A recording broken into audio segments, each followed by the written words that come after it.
na ewose ye de na sida ma no papa esanse kasika ne dweta nka menu mienu de enka womo enka ye enka tiasefo ehum ebre aso se community watch dwumadie ye de besomo ewa Great Commission TV eso bomodin ase dwumadie obeko YouTube na wakwakohwe bi ewo ehonom wo hwe ni na bomodin ase obe share obe like wo wie so wa comment de amaye Facebook nso ye demu ewo honom a obetimi akwakohwe bi ewo honom eye Great Commission TV Ghana bomodin afa likes ne share no fa ase fa maye radio SM online eno so anope ye demu wo honom a ubetimi enye bi na wahwe bomodin afa sida fama Enagard medicated toothpaste oso wo paste bia de twetwu se ama wanum atoso na eyi enkaboni bia efri wanum dia na ene eye Enagard medicated toothpaste ena mekanfo ede ama ene anope se bomodin akọ adwaman so na akọ pebi fatu fie ho akoda ebetimi atibi atwe ne se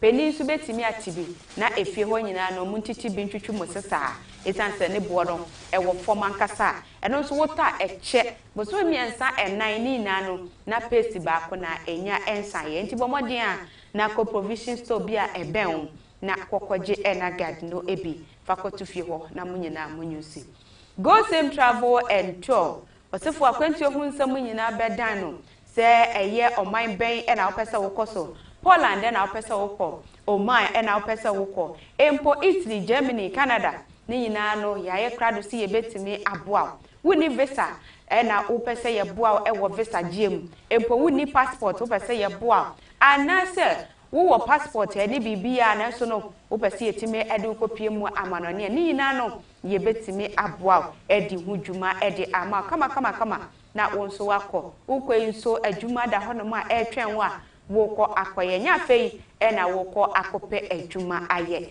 enti hwehwe Go Same Travel and Tour ewo nungu akantamanto ye ni Great Commission TV no ewo abronsan ba koso na fo akwantu hu nsam nyina dan wo mo na wo mo entimi emwa kama yesebra na yemfa wo emfa entitiye mu se wo pese wo ye nyame adwuma ese mpakani ye na wo pese wo ye sofo e na wo pese wo ye de wo pese wo ye bia eno no efa eye nyame adwuma ho de kama fo aye krado pa se wo mbetimi aboa ede wo afa entitiye mu betie sika kitue bi na yemfa wo fa entitiye mu na wo nso be ye sofo mapa e wo manga na mu ye wiesu a ya matumi krache di adanse sampa wakozuku no awie doctrines ahodo a wo hia so na no ye betimi ede aboa na ode ate wasori Sarah so na Hola Savior Herbal Center ose yade ben e na eteteo yade ben na betena ni pedua ni muntia dade dey na ama wera ho ama okra boto esanse wonwom ba kopem yade ede mi beko owuo mu anade bi enyade yade no ebetimi ekun esanse Hola Savior Herbal Center ewo ehonom edema na anope womo ene edwumeku ahodo a womo bomachidom esomase ema mede dwumadie ede eba besomom mede otata akosise nondu bebo ewo kasa emfoni yi eso enti bomodin a na me mu ache na me nsanso emu akwaba emfa emra dwumadie yi eso ene de adwuma na edoso pa eyade yesi nkonwa na ya pense ko wakrata hodo no emu bebre na ena wa hanom a ye be pense mu ede ama na ensem bia ekoso ampanifo atintim no wonso wanya bi ate sanso ena beyiwa no nso ye be bomodin a na ya bie phone line no na wo so wo de wadwen kire ede aba se de dani de ina no ye no wo so wo kire wadwen no wo bi kire na adwen no na tese ensam no ye hunu ne poma sibre na mpanifo nso atifia womo ehwe ye nso na tese womo atibi na de wo se womo ye anasa na mo wo se womo tufa ho no na womo so atimi atu afa ho enenso NDC empanifo baba bepiem wa hanom MPP so ebeba na yesi nkonwa na yadwendwe ensem bia ekoso na ene no ye besi nkonwa ewo eye Supreme Court nkofo bia yabo wo mudi nkofo num yabo wo mudi senke yemfa wo monka ho na adwuma yeye ewo honom no enka entimi ema wo mkomu heha wo na adwuma ni mpo enko ententem ewo honom a NDC fo yi bi kase sa edin ya ye boy ye ne de enye ni bremu ni ebra ye wo mu no enye bra yesan ede nkofo kopie mu Supreme Court ema wo mo eye adwuma na se ye de wo mo kobọ so wo honom ye wo ebere bia ne eho adeye enti eno no ye besi nkonwa wa hanom se ne ye bobo ho MPP fo nso kire mu se ne kwan so ano no esan se ma mi tokonu eyade ofamra kwan so ena wo ma adwumadie no etimi eba so sa enti ye besi nkonwa wa hanom se na ye bobo ho bampeni dada John Dramani Mahama woni atwetwe nkomo na enkomo twetwe nim ena wo kire mu se free SHS na ye namo eka se wonpe ena wo bakra wo betwam ene de keka ho no nokura bia nimu esan se wo nokura ne free SHS no na eye na niswade hunu se ode be ye den ode beba ama obia etimi aye den ne nse etimi aka bi na so ne de no na wo ye no from 1 to 2 enti no wo ba wono ne de ne se wo ba be hye kena review bi be kom na policy bia efa free SHS ho a eno no edi free SHS ne be ko nanim no eno obesoso enti anopai de na achese nsam eda pawa so ye ba betena se na yesi hu nkonwa na ya bobo hu ebi eno no enti NPP communication team member be basara so ena NDC communication team member so ye benya no e wa hanom sei na jene wo mo atwetwe enkomo na wonso wahunu de ekoso e wo omangian na emu na debia no eya yetu ye hofo kakra na chese yetimi e de afri dwumadie no ase enti anopese ye adwuma ena wokọ office bi ena wokọ akọtena dwam ena wokọ akọton wade ebinfa ena wokọ akodi udwuma suku ena wokọ ayemomodin a se ye betimi etutu yanamo ede asisi ye dane de ina no meka esa ensem a ekokoso ewo manga na mu enti sabe ena obete na yesi we da ya wansore ena obete yesi we ekoka atwafa ne so ena obete yesi yetwa obiti ni ina no ye ahweyiye ka ho enti bomodi asa obehweyiye nyame de nkwa ne bedomo nyame be ma adomo na som wo so se de aso ye so a anope ye ti hei na ka me ne omienu se janso ye be de ye bebo ye ho ban yie enyo bia na wo hu ni se wadamfo na ye wadamfo na ofrew ye nkwa ha no se na wudi na chi na wo kọ na wo ba ni na no ebi a wode sumu afidi ahwe dakrope obeka se ye nkwa ha obekọ no wo nye den wo mma biem enra ni sami hunu ye na wo mo kire mu se abaywe wone ne boss na ewa adwuma mu ena ne boss say ye nkonko onko ye de onko jano enti wone ne boss ne driver ne boss driver eka ho bi ena wo mo apie ye afedie ye nkonko hwa abaywe na sebe we yekunu akakoshe baby boss si woni mu ho hwe driver nso kura na yepusu na ho makra yensa enka no onde ne woni mu se ne boss o ena wone no eko enfa wone ni pie bia adwuma mu wono mo no wone boss na ena de bia omo ye den omo ekoba nanso okoye no fofi antoata boss ni mu ho hwe aposifo be che no de ye betoto na no de ye de ne be kwa kotum de se bia woni mu bia e wase ye de ne kotum a ye de ne be kwa kotum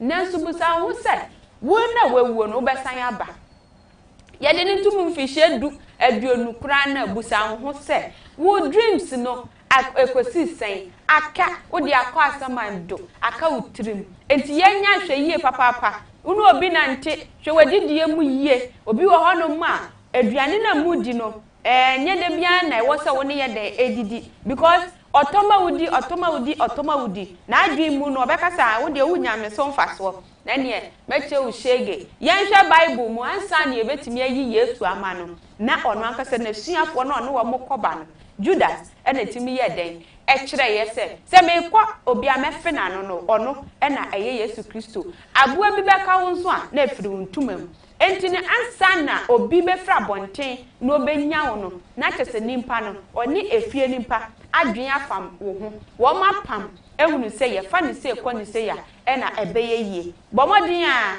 wo nanti wo kobai botutu anamo sisi yie na eno so entimi emma wunyi nche adamfo de obefa o nanso no hwemu yie obi bia mu a wo ye no hwemu yie wuduru adwuma mu adi ka bo mpaye esansa konwa na wusi wono no wunnimu de anadwo no obi akwa ya fa ho wo ka se director na wo ye no eye obi ade wo ka se manager na ye de wa ye na eye obi ade enye obi a na eye ne desa adwuma ni na mu wo ho no mo sere kama nanso busa ho so obi a na epe wasem nimpa ne obesere na ne tirimu asem wonimu de wonnim ne tirim ya na osere kwa ebi ana ye ndo ba wo hu ne se akoma pa na wo no saa na obi anso na akoma tie da bi eso na akoma eda obi a eyem enti bomodi a tutu anamon sisi ye ba obra ye wo kwa wo be nyina so manyame eni wo kan fampa bo fa ye wadwuma dani de nyina no eno betimi aboapa na ama wonso watimi anyini ache adeshima ma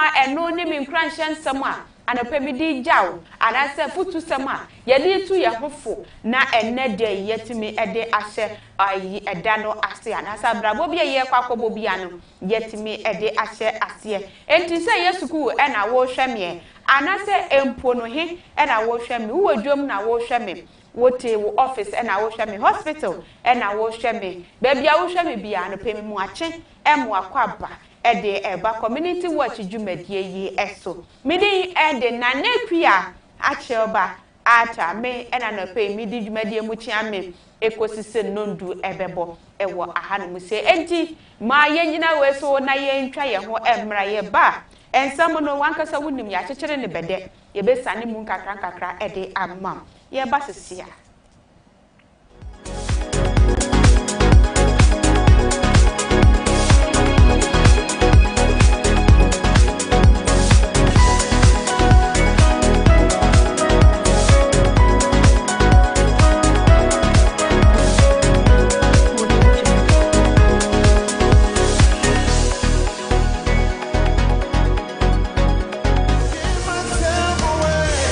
Hallelujah Nyankopon tumi wo so Nyankopon wo sra e wo so na se wo pese wo kope emu nimdie se ne be ya betuma ye adwuma wawiye brei mu a me kanfo Center for Apostolic Ministerial Apprenticeship kama ene dia mawo Center for Apostolic Ministerial Apprenticeship esi Apostle Joseph A. Jackson sreso pe Ministerial training courses ahodo pi na yeye wudi dwuma bi ewo Nyankopon fie na sa opentete a apostolic ministry training ewo homa yeye prophetic ministry training pastoral or teaching ministry training women ministry training youth ministry training and so ho Christian missions and church planting training evangelistic ministry training and so ho eldership or lay ministry training and so ewo ho a kama for eye ediama wo kama ewo Unique Icon International School a ebe Royal Ravico Hotel ewo Nungwa ewa Krahaya Freyen 0500-200-033 ana 0246-819-345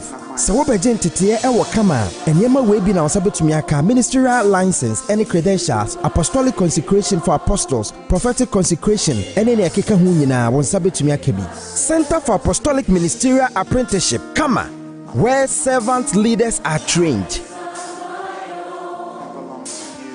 Hwehwemu ama yehunu se enam yensu asai na yenuane enyo organic ntino se yedi nuane wei na yenum nso wei kɔ enipadue mu a yare bebre na edibre yen ne se nti Hola Savior Herbal Clinic ena mabode nhwehwemu akɔfa edo bi abadwama nso a yefa ne Hola Herbal Mixture eduro ewuru ntin ene mmogye mu yare yepen ena intiminsa se wonu Hola Herbal Mixture na ekwu ni padue mu a eruru wontin ene umogye mu na yiyare bia nso efi ni padue mu na mani padua no ahoden foforo wodofo entina se mayare nka wonto ho ansa watamusika pudu se wodi kwasa won ho yare wabra Hola Herbal Mixture ewo ho edrui anwonwade eye woni padue mu ntino adraverfo carpenterfo ene dwodifo ene ganafo nyina agiatu sempo yakatro se wo yare no eye sunsum yare a fagidie na num Hola Herbal Mixture na obenya wa yare sa Kwajiru dio Herbal Shop ene pharmacy biemu etufo mfre 0240 409991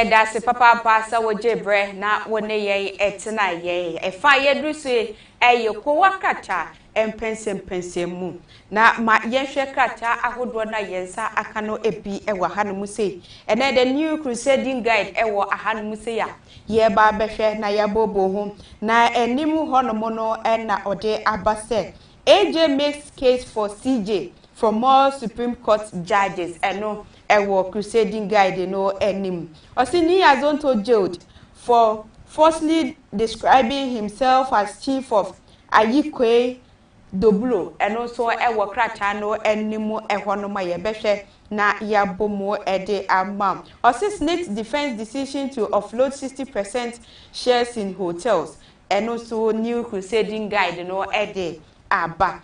Yebeko krata fufro emu na Daily Post ono so see no more father for all, Mahama assures.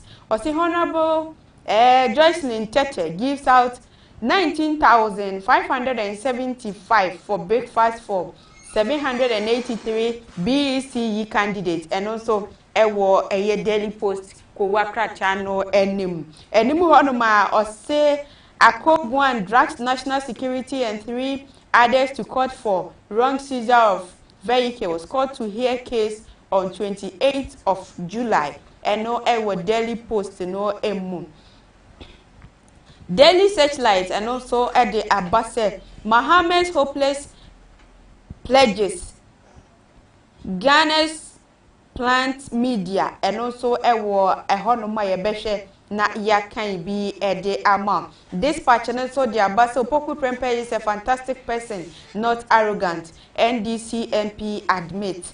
And also ewo honum cylinder circulation model creating more jobs NPA Dr. Mustafa Hamid and also ewo Daily Dispatch no emu the overseer osi no father for all na say Mahama ne nsem na ebaye ewo bakuni mu na assign aba ewo ahanum say osi Chronicles so osi Sagleme housing is bouncing back 5 codes submit bids and also ora Kwadu Oponkroma ono ena nimfoni eda honom.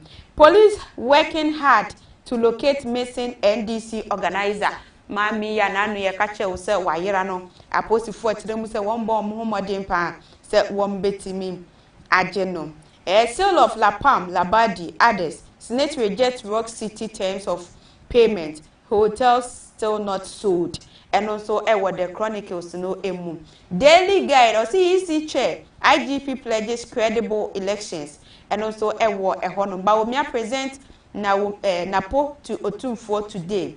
NDC SC parking claims untenable majority and also ewo ahanum say Okwe shakes Dome kwa benya ni nyina no ewo Daily Guide no enim na ye fa Daily Guide no na ye frase na yahwe ensema eno ewo mu edia na ye kwa kogina eye yisi meche abatu komisa eno wakratafa etoso miensa Mami Jane ono ena eye dwamtinani eba no Ghana abatu komisa womo etimi hwe so enioma ema bibibia etimi etoto na kwemu wono ena eda womo ano Nenu na wodi atudwa etremu se 2024 enche bia ye kenkan kura na chese endru 200 days anase de keka ho no weeks entino ye kiremu se no enche ye beba beto aba na yetimi eyi peni pa obetimi ada ya no se mampeni ewo man Ghana mu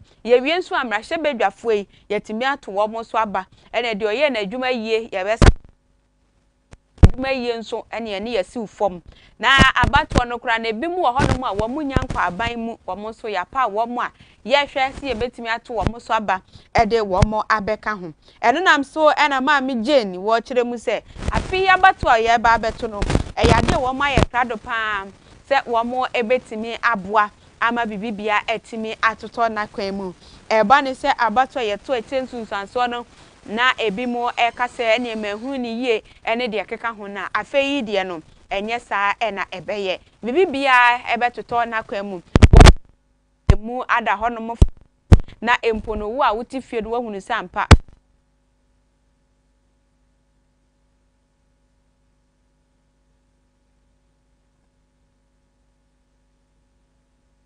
dampare wono wone na pamfo ne ebambokuo ahodo no wo maweda so pa boa wo yie wo ba behwe na abato aye ba betu so wo so etimi aboban ageban edi yie ede atu yie esanse eye ne ye to aba na de bia me ka se ho na ebi mu kokodi wo akaka bensam ho no mu na wo kwa akokire mu se won de wo ye macho ho no mu na wo kire mu se wo no wonya kora na wo be ye bouncer enti na wo kwa akokire ne bouncer tumi wo ho no na wo mu peja wo mu abeti sa agene mbu achen yankwankofa ballot paper no wo de yankwanko yeseya na ebi mu me ho kwan na kyese wo mu wo dibre no de wo mu ye nkuntunwuma enwuma ni se ye de wo mu ye no na ye de wo mu ye sansika bia wo mu ebeji no enti na eno nam so nti na IGP owura dampare wode atudwa se saade no wo mu ba behwe pa na wo mu etimi etuase afi ya bato ye ba beto no wo mu bebo wo mu homodin pa ye aboban ageban enti 2024 abato de yentumu na na yenso ye adwen se ye bekọ ho no mu ne yakwakọ ye wo ho no mu so yentu ye ho fopa esan se yensa so mu yemfa mfidu yemfa ncha ukra esan se yempe bojafie guo bia yempe de na anu bi esi ye no yempe se ebesi sabiem enti wo mu aweda so enti obi anso enya ne ntie kratafa to so miensa daily guide ne nsema wode afa eno no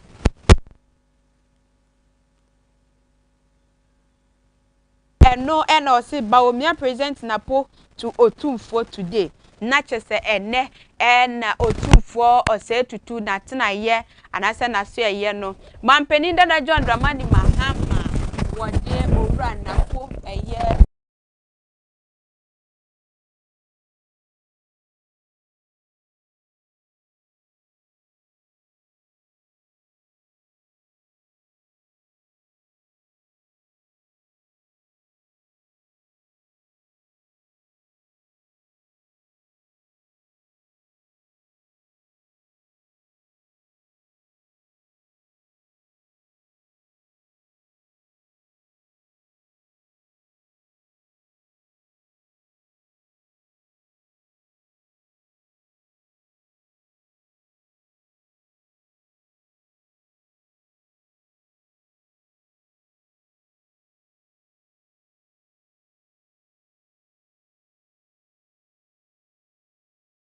mwanechi ehonomo na efre na NPP nso de ye ka NPP a yenka enyi asanteman emfiri mu esanse wo mu mfuru ma honom a wo mo eka ho ebi na NPP no era so eye NPP enti bibia mu no ewo se wo mo nso wo mo enya ho enti ye enti ene owura napo eni owura Bawumia wombeko ede wo mani so ade hunu akwakotudwa ede ama asante hene ewo eya asante mantam na ono so omo akwakosere ne honhira sa fi 2024 abato ye ba batwe honhira wo mo na abato no entimi enkoyie emfa emma wo mo yeda so ejina daily guide ko wakracha no emu na katafa etoso ensia ene na wotwe ye twemu ya eba beto odwa se ukopie mu mrahye bedwam a Ghana mampeni na nadran kwakofo ade wabọ nkofo makomaku enum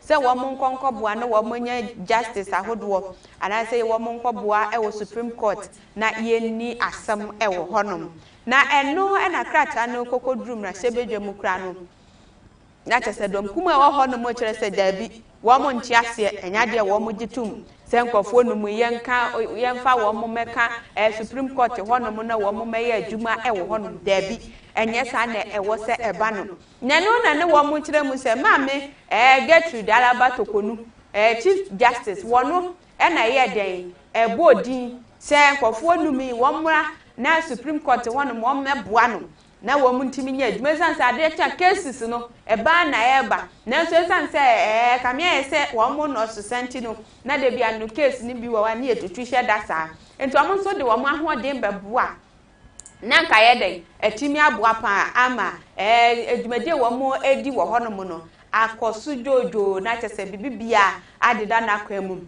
we nam so kra ma NDC fo koye nsemtwafo nhyiemu a wa mo kire mu se animanimu ya Ghana mampani na nadan kwakofo do ne nipanifo ne nkasa pa ebra ye wo mu eye oya wo bre ebra ye wo mu eye ahokire bre obra ye wo mu enye bra jede point eye empanifo biemu na se ye appoint nkofo se wo mo enko offices ahodo esante sa chief justice and I said justice ahodo makumako enum aye fa wo mo ajagefo yi ade ya na yebesan yatua wo mo ka ya na yebesan toka ama mo adem ya aman Ghana ya ene yebe hwe wo mo se de hwe wo mo wo mo wo ho ya enti no ebra ya ye wo mo ya nioma boa ye den ene de keka ho yentimi nto aduane ni yentimi nto asare nse anka mampeni won fa ntwentwen so wo honom na bibibia enkonkoda yie na we na asem gba ye na ni obi atwe na basa ne sere obi se maami ofa kwan paso ene ma na ba ne sa obi se maami ko ye kra no na ne kwan wo nam so a wo de kwoto mampeni animu no enye ne kwan so ano no obi wo honom cross o maami tokonu enye ono na wo de be kose mihia ajagefo anase mihia nkofo am no mbe ye adwuma wo sa ban na na hunu se o mpesa me de nkofo bi kwa ha sei ene de keka ho eno nam so ama owura Afenyo Markins wono ena eye banudeni ede madom kase wo mra se bedwam na wo kire mu se oho ndc fu adai we na bi si da maami araba tokonu wono pe na aba aban mu a waka che enko panifo se ne ho kire ne nti ye meboa no wono nso na adwuma no wona eye pani wo honom pani nso de wo wase ye na hunu ni se onioma bi wo honom enko ye utimi de ye tu ye ebi wo honom a wa hwa hunu se enkofo no mu ya wo mu bai wo ma adwuma be so anipa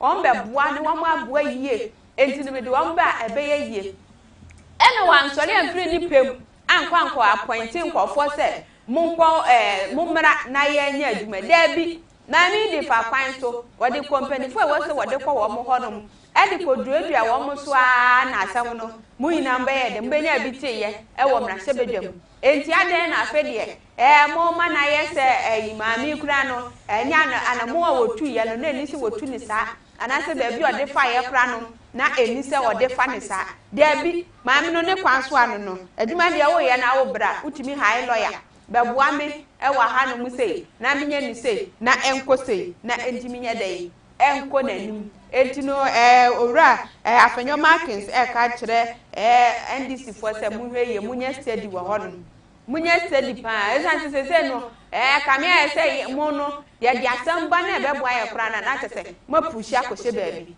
ye nya ka se yo na modern na baabi na me ye mbetu obi kra na me ye deputy trade minister kwa musi bu ye nye besi ne asem so won abeti so mo beti yo na tese mu akasa no mo hihye honom ena ye nim se propaganda na mo pese mu yo ananse abato ye ba beto na mo pese ye tese ndisi fo nso wo honom mo a mo ye we entini ma mi tokonu de owura Afenyo Markins kire mu se ne kwan so ano no enti wabodin a na wabodin esanse etwase wobo enti ena oboye eno ene eye daily guide ko wakracha ni nsem bia wode aba ewo kracha fa eno no etoso ezia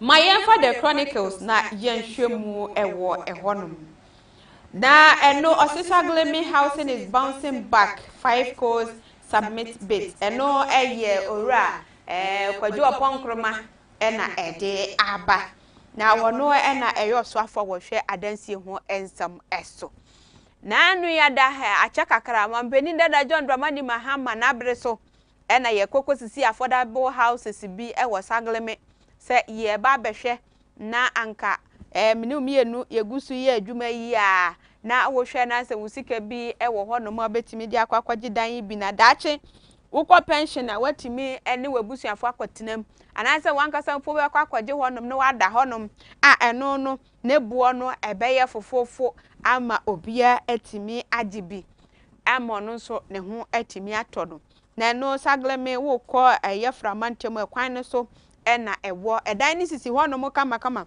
na fofi anto ata yekogotu mampeni dada John Dramani Mahama efrade so na abra wo ba be free so no na dan na bi wo hono mo de ye wia ne sa ebi nso wɔ hɔ no ma mpanifo kyerem sɛ no wɔ mo awie kura na yɛbɛtumi ayɛ den yɛbɛtumi adam ɛne deɛ no nso afei na yɛduru finishing ne ho nkeka ho no nyinaa no na ɛdan no ɛwɔ hɔ no enti ɛbrɛ a NPP foɔ bɛfa akonnwa yi na ɛkame yɛ sɛ dan ne deɛ na asi hɔ kura ma yɛtwa mu kura bɛsi kɔpɔkua ase o ɛkɔkɔ kate sɔde wɔ hɔ no sɛ yɛba bɛsi affordable houses yɛ bi ɛwɔ popiase abrɛ bi wɔ saglemi a yɛnya nya niye o me yɛ maadwe na mekyerɛ na wei ɛna Ghana foɔ binom ka sɛ dabi yɛnya ne sa sɛ bi wɔ hɔ no ma yɛntoa so Ghana yɛnyina yɛyɛ Ghana yɛyɛ mada Ghana ne ma yɛnyina yɛ maame baako pɛ sɛkuya Ghana sama Ghana yɛnyina na ɔwɔ yɛn enti NPP uba na sɛ adwuma bi wɔ hɔ no ma yɛayɛ kodu baabi atoa so PSHS and say yi blocks yi ba yi mampeni na Mahama wanwie mampeni Akufo Addo ba yi wabɛtoa so kama ebi wɔ so bi ano no wa bi ano ama sese nkɔde wɔ mo kosuwom enti sɛ tagre bi wɔ hɔ a yɛnsiesie enu pɛpɛnso yɛtimi ni yɛ adwuma na nke yɛyɛ dɛ yɛntoa so wɔ hɔ no na apeni yɛ kwakɔ kate soda ebi mo kura kan sɛ mampeni kura sɛ deɛ de besiesie sika ne de besiesie sagre me na kame yɛ sɛ ne boye de sɛ deɛ yɛ ba besie no ebi mo ɔmo nsɛm a ɔmo kan yɛ no na wei nam so na owura kwadwo pɔnkoro ma akyire mu sɛ da bi da wo mo ayɛ krado pan kɔfo bi kura ba a yɛ de wo mo akɔ ne nam ho ahwehwɛ hɔ no mu amahunu sampa ɛdan ni nie enti ne ya boa ɛbɛyɛ de ɛbɛyɛ yie enti ɔkyerɛ mu sɛ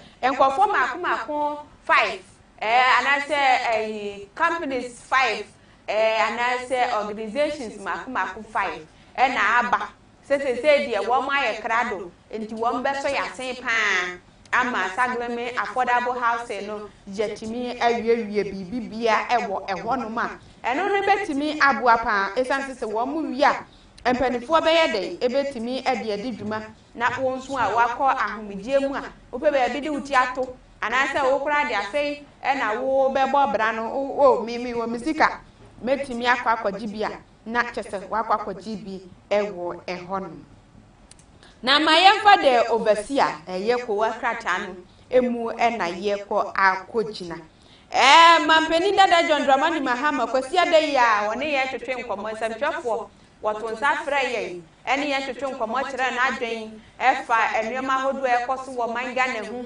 ɛna wɔde ne tirimpɔ wɔda na di nso de kyerɛ yɛn sɛ wɔwɔ nneɛma maako enum a wɔhwɛ so nti a wɔde ɛba bie mu sɛ yɛnto ne so aba na wɔmɛyɛ mampani wɔkyerɛ mu baako ɛne sɛ wɔsisua hunu yɛka sɛ woda park ne so na wo bɔbɔ na ɛyɛ huhunu sɛ ummɔ ni yie na mmom sɛ ummɔ bi na wote hɔnom na wo hwɛ spectators fo no na kyɛ sɛ wɔn mo na timi hu sɛ na sɛ boy yi kɔ de fa ha nkɔ bɛhyɛ go wɔde kɔ ha no ma nkɔ bɛhyɛ go wɔyɛ ni sɛ yɛ da bi wɔse woda park ne so huhunu ni yie enti wɔba bɛtena akyire yi ana wɔhunu sɛ adwuma no saa bebre wɔ hɔnom a na ɛwɔ sɛ wɔyɛ den wɔyɛ ɛna ɔno nso no wɔnya experience bebre wɔnya experience akwai sɛ wɔayɛ adwuma akyɛ na yɛsɛ yɛlɛ mu off yɛlɛ wie kura na atifie kura na adwuma no still me fan sɛ wɔayɛ media adwuma woka news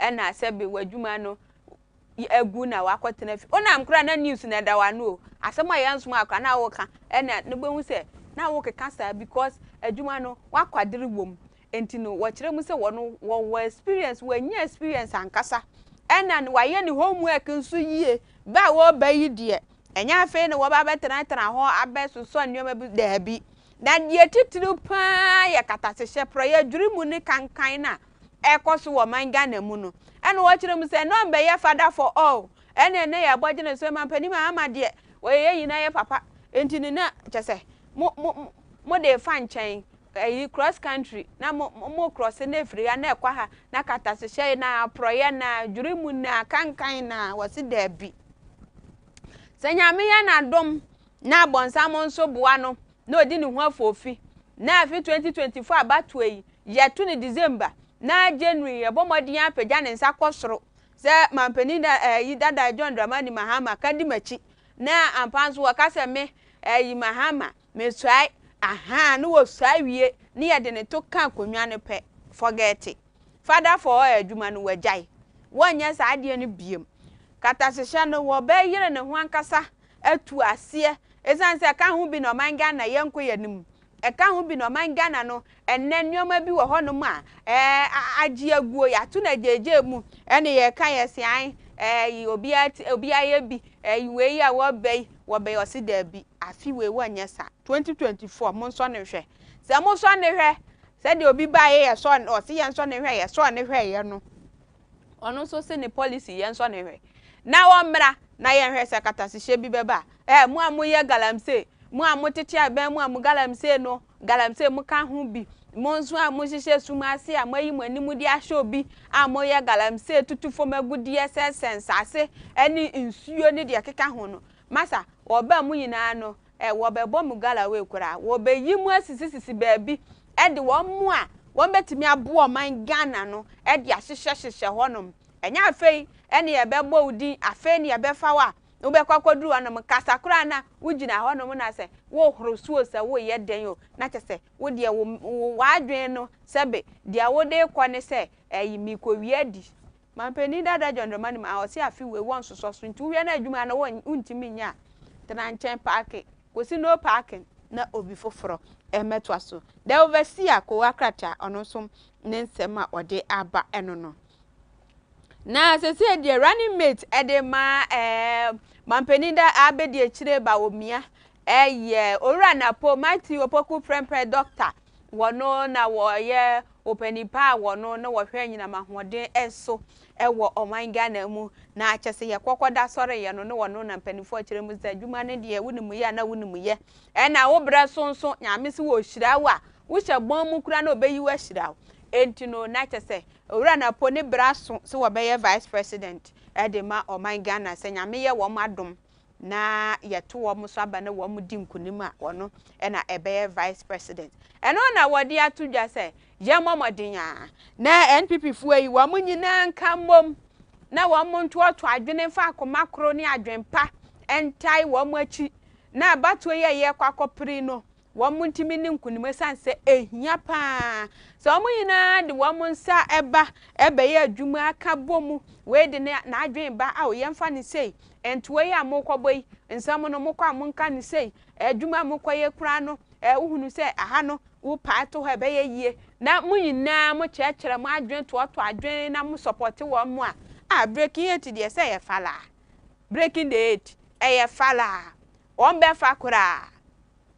MPP mo be fa kura se munyina ba na mo ka mo adwen bomu to adwen na mo hunu sa o adwuma se ne be ye na munyina no ade a mo be fa ne fala fa ne fom ye breaking 8 no entino mumamodin pa na NPP amanyoko no munyina mo nkambom na montai one mampeni abedeche Dr. Bawomiachi na afi 2022 abato no enkunim die entimi enye womo edia na mayenko the Daily Dispatch ko wakrata no emu na yenhwe ensem bi ewo hodom na cylinder circulation no eno model ayetwa ne tiase CRM eno na NPA wo mu pani aye Dr. Mustafa Hamid wode atudwa se NPA no wo mu no na wo mu ani so ade hunu se wo mbehwe etimi aboa ama ebi mu ho no mu enuane ahodo a wo mu nua no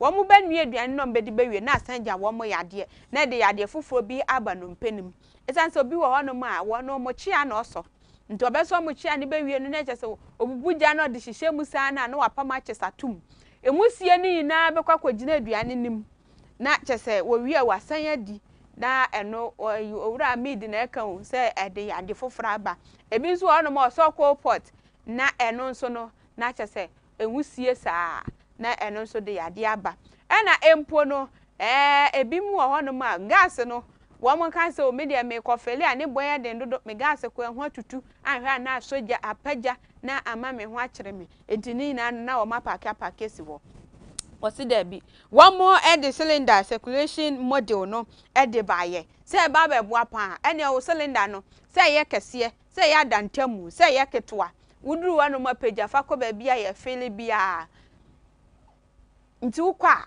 na chese wode no wobekọ ne affiliate si wo no wabusa mo fele esen 120 okay na wode na si wo no wafa na wode kofie eno no ebeboa panti wo mati mpo mo de bae na we na wo kire mu se ade we ya ba no de a create jobs ankasa adwuma adwuma ankasa emabunu yi di wo mo ho jim nya mpani di wo mo ho jim enkokora ne mre wa di wo mo ho jim a adwuma na ne yanya no because wunya cylinder maku du wako baby ya fele gasi wako fele ya besisi wodi abopata keke na fesi wo na twere bo anim eyi be fa na fa wodi esi honum ai uba na ube hunse nkofo abuso na wo mo basa na wo nso waye de wanya kakra de ahye obotom enti owura Hamid ni nsemmodi aba ne se eyade a wo mo eyeden ebua ama adwuma ede aba oman Ghana emu papa enti ma yenko yekowa krata foforo emu na yeko the new crusading guide emu dia na ene yenko ginemu ewo honoma abusia merehwe mi story no enti na kai se wo betimi akọ Facebook ne wakohwe bi ewo ehonom eno no nso no yade a Great Commission TV Ghana o boy yaji echina na chese abetomu honum na watimi ahwe dwumadie yi ebi ewo honum anansa ubetimi nso no wakọ YouTube honum nso ubetimi akọ dwumadie yi ebi ewo honum na etimi abo papa yie ama wo nso watimi ahye wa like na watimi akommente ewo honum Radio SM online so anope yedamu wo honom a ubetimi akọ na wakohwe bi ewo honnom enti bomade a na bopini honom na kohwe bi wohwe ni na ne so try so be like wa share na wa comment so ede amaye na yen so etimi ayeden akọ yanim ewo honnom Adeshimama na ne community watch dwumadie na nope wani guso a wo hwe no na nanu ya da ya de betu dwa ewo ye kasamfoni ya so se eye NDC organizer de ema empotemu aye ahanomo ne de keka ho se be wo mo mpanifo akiremu se wo free fia che kakra na so onya ema emedru fia ye kra ye de nimfoni to so ema unya bi ehwe ye se mami wo kraye busua se wo pie aba nanso no beye na watwi mienu ne miensani a tese wonya ema ya ye kra ye de tudwa se obibia wonimu no na empo wahia no ewo baabi no ubetimi ede aka kire busuafo na wo matimi ayeden akwakohwehwe maami ye kira kwan na wo matimi akwakoyeden akwakofa no enti empanifo kire mu se besi ne no maami wo mo enya ehunu no ye enti wo so anape wo hwe yen aposifo de aba se wo mo bo mo homodin bia se wo matimi ayeden ahwehwe maami ba bibia wo bia no na wo mo etimi ayeden akọ fano de abafie ebia wonso wahia no a wonimu no se maami aye ka ne ho asemi ono enie wonso betimi ayi mpanifo asutire na wo ma yeden wo mo etimi akọ fano ewo baabi bia owo bia enti na chese ko wakra champense mu no eno a na wani guso a wo hwe na yede esomo no bomodin a se obeko Facebook akohwe bi ukwe like share comment na entimi emwaye ankasa esan se de bibia wo ye bia no likes ne comment no eho hia na yenso ye ho ayeden ayeden ankasa na make say fasida fama eye Enagard medicated toothpaste wasi paste bia ewo abonti bia no enka dem eduro bia enka dem paste bia enka dem esan se de yen ena yaje aboso an yen no bia aje aboso upese otwu si na otwu ni yie na eyi enumuka eyi esi no we se bidie na asa awe na ache kakra esi awe na ache na achese anu odin enti Enagard pe ena betimi aye wonders etimi ache wanum ama wanum etimi atoso na maami ya na me ka ne ho asem wode maami Paulina eye Lamisi ono ena ye woman organizer edema NDC amanyokuo no ewo Tema West Tema West ho ena wodi ni dwuma na mpanifo kire mu se June bosome no ne da etoso dumienu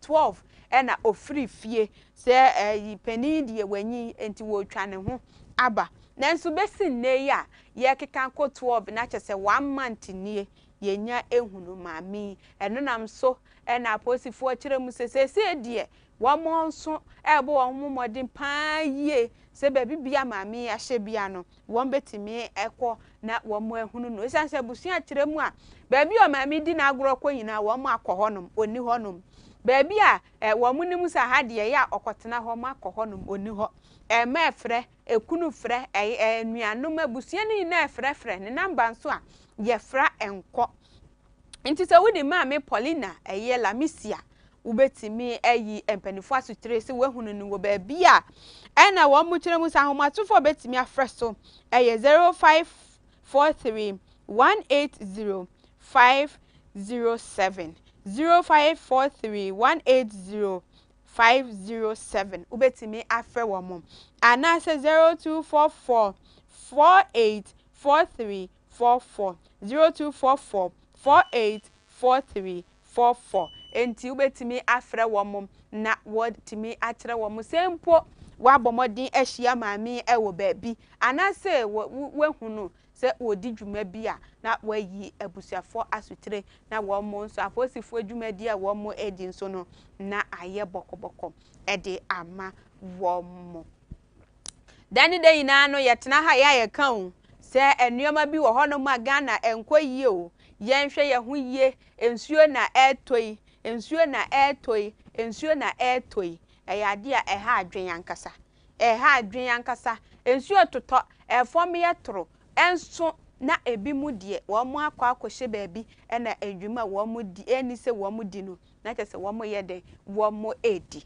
enro ya da nsamo ye nsa kan ye membo kurokuro na wo mo kire mu se ensuo atɔ ensuo to ya na kyese enwura apinya firi obi fie na maami yi kire mu se ne nkomo twetwe ye ne twetwe ye ne kire se ensuo ni to ye na enwura no efiri ne ye weka ne se ni co-tenant ananse ni neighbor ni neighbor hono mo eba no na kyese enwura na etwam no no se o ensuo yi de anhwa na ebi ewura mi dem ti maami mprapra wonkonkopra na kyese anopa wudidi afache me I don't know se maami no woni se bia janan bia woni fie o na kyese wono wo ye shit and throw wo boni bozin si poly bag mu na kyese wa ye de wahwim nti wahwim a na akwakoye de ni neighbor na kyese akoto hotim neighbor nso ni ma wo se obi na adidie na kyese wantimi ani there be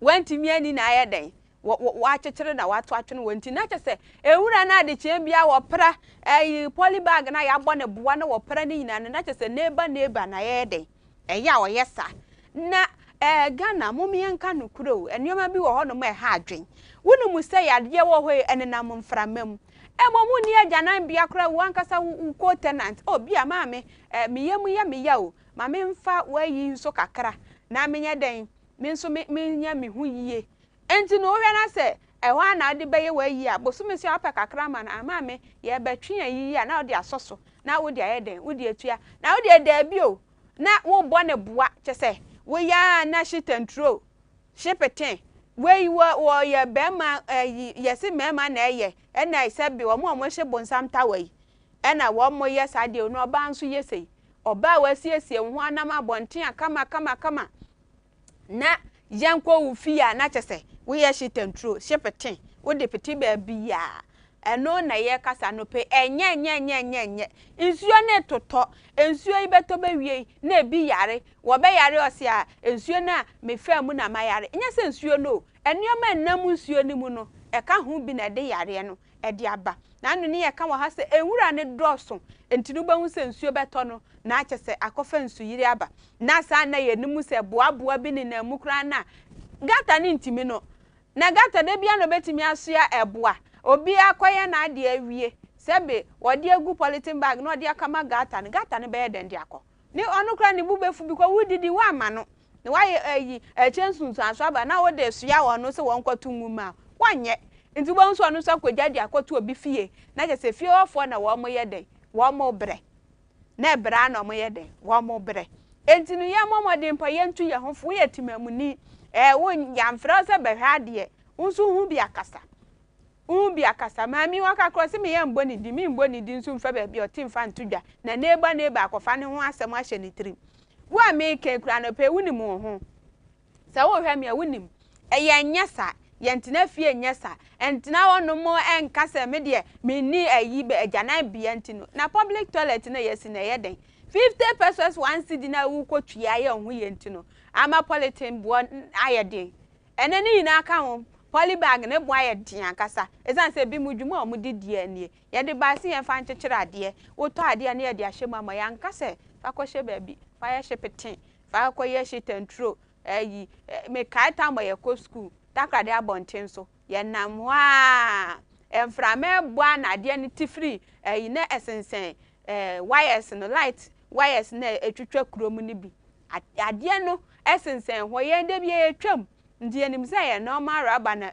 enframa de na fa ho na akosensen sa na ya bo ne bua na nipa na eto na kosen light ahoma no na ne ebehwe enframa ebo na nyame adom se ye mu bia nu wesi ye mfimfini wono makpa na chese kpash na pai na wo hwe wo ya eye ahom rubber sinsem wie mu nim a wo se rubber keke mesrew una ma no ahwe soro nso aka ho ezan se bi wo no ma eba na wo de na bia ambehwe fom na abehwe wa pampam na bia wo ko bia no na chese esi wo kwan wo ho nom enti anopai yentu ye ho fo ankasa ye mo ye ho ban yenhwe ehunu ni se dia wo ye se wo na beboa wo a ekire nsunsuanso no enye mfaso de emfa ma obi fofra wone no etie entia ha community watch ko wakra champense mu na ha na ye de esie na yetimi akwakwage aboafo nkrato de aba ye ba beyiwa no no enso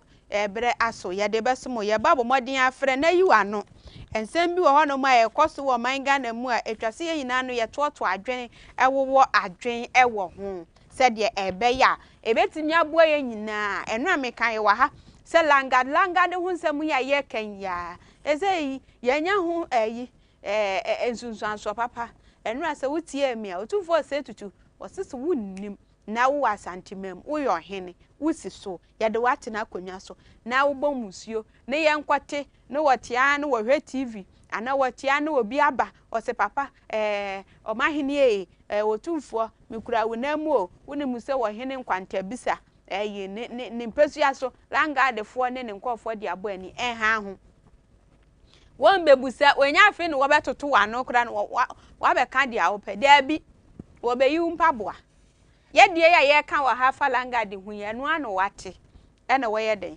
watu hu anamo ye nimu se efira santimantem a ebeba besia akwatifi ubehuna na edru mfimfini mantem ubehuna na akwa atoye ubehuna na na mapuoye ubehuna na moti na chese framantem we nyina obia so tu hu anamo na etimi ayeden aboaye enti ufra kire wa adwen a eboa obi nso kire na adwen a eboa wo kan wo de obi kan ne de do na oman Ghana no eno ana ye den ye kekere na ye bu na oman nso etimi afa ne ntuma pefra wo kwa ma hodo so a wo ka metu kwan akokata mekwa ha sei mekwa Canada emra so na mudie o wo mo so ye omafa mudie de bo aban no na aban no nso eye na afa mudie de ye den ede eboa wo mo na ema oman no eye oman a nso okondo se obekọ won enti anopei ye yina nso ye nye ya famudie na ye ntimi mfre nkyere ya adwen na ye ntimi emfa yie emfa entu ye ma ye nyina we so na ye ntwa ye ho ye ba beyiwa no segment no so ye de bebro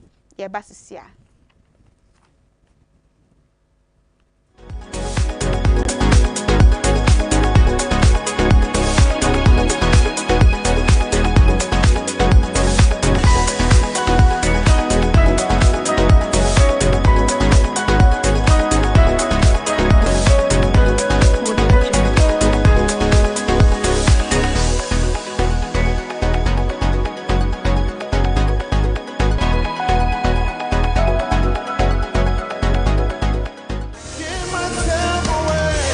Hallelujah, nyankopɔn tumi wɔ so. Nyankopɔn wo sra wɔ so na sɛ wo pɛ sɛ wokɔpɛ emu nimdeɛ sɛ na bɛyɛ obetuma yɛ adwuma wɔ wiye bre yi mu a mekamfo Center for Apostolic Ministerial Apprenticeship kama ɛna de ama wo. Center for Apostolic Ministerial Apprenticeship esi Apostle Joseph A. Jackson srɛ so pɛɛ. Ministerial training courses ahodo pii na yɛyɛ. Wudi dwuma bi ɛwɔ nyankopɔn fie na sɛ open tete a apostolic ministry training ɛwɔ hɔ ma wo. Yɛyɛ prophetic ministry training, pastoral or teaching ministry training, women ministry training, youth ministry training ɛnso wɔ hɔ. Christian missions and church planting training, evangelistic ministry training ɛnso wɔ hɔ. Eldership or lay ministry training ɛnso ɛwɔ hɔ a kamafoɔ ɛyɛ ɛde ama wɔ. Kama ewo Unique Icon International School a ebe Royal Ravico Hotel ewo Nungwa ewa Accra heya. Freyen 0500 200 033 ana 0246 819 345. So wo beje ntete ewo kama enyema we bi na osabetumi aka ministerial license any credentials, apostolic consecration for apostles, prophetic consecration any ne akeka hu nyina won sabetumi aka bi. Center for Apostolic Ministerial Apprenticeship kama where servant leaders are trained.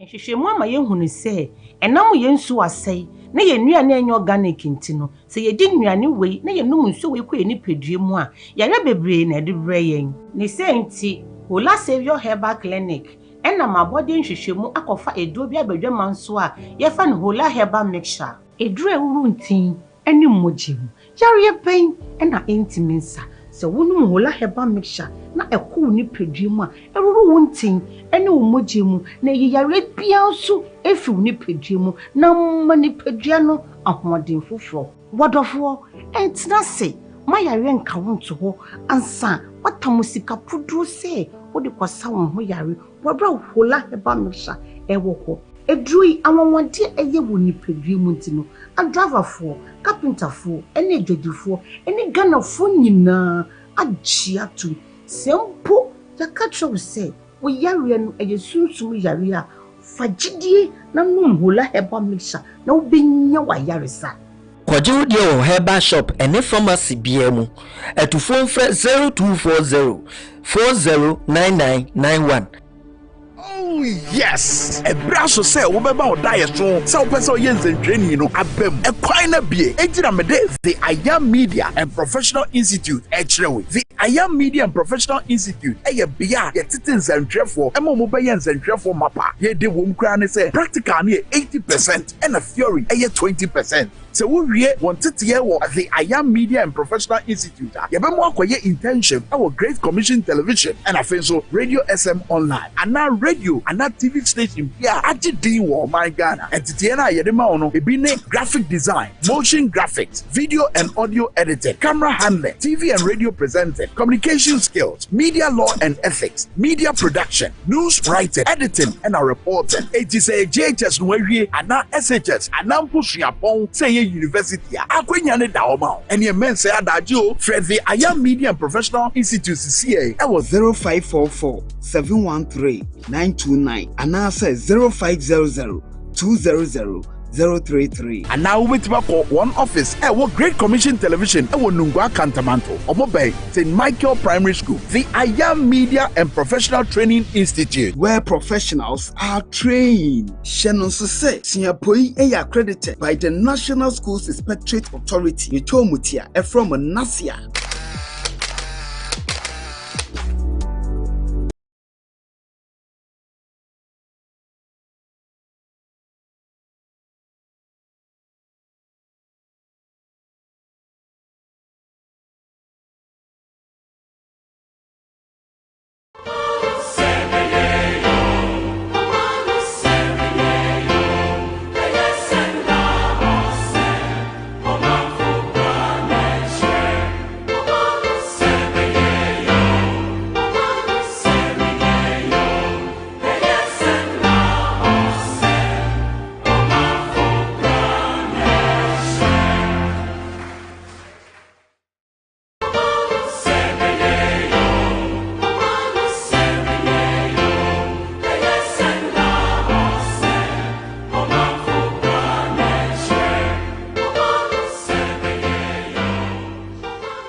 Yensan so na yemo akaba emra dwumadie yi eso said ye din kanka ye no beyiwa no ebre na edru no na videos no ye kasa bebre ede afama mpanin dada John Dramani Mahama ne kasa kwasi ade yi a woni ye ekan ye na ye hunu ensem bia wode tutu dwa na ya hwese so wo beyi wo beye na empo no abanya wote so no ne de no etesen ye wi a ye bebie phone line no na wonso a wotifie no watimi afre akire wadwen enti no yenko na yenko hwe videos no ebi ne nsem bia wode tu dwa wo na no kwasi ade yi a woni ye etwetwe nkomo no ye wi a ye wonso ye de number ne beto screen so na watimi afre akire wadwen enti yenko na yenko hwe videos no ebi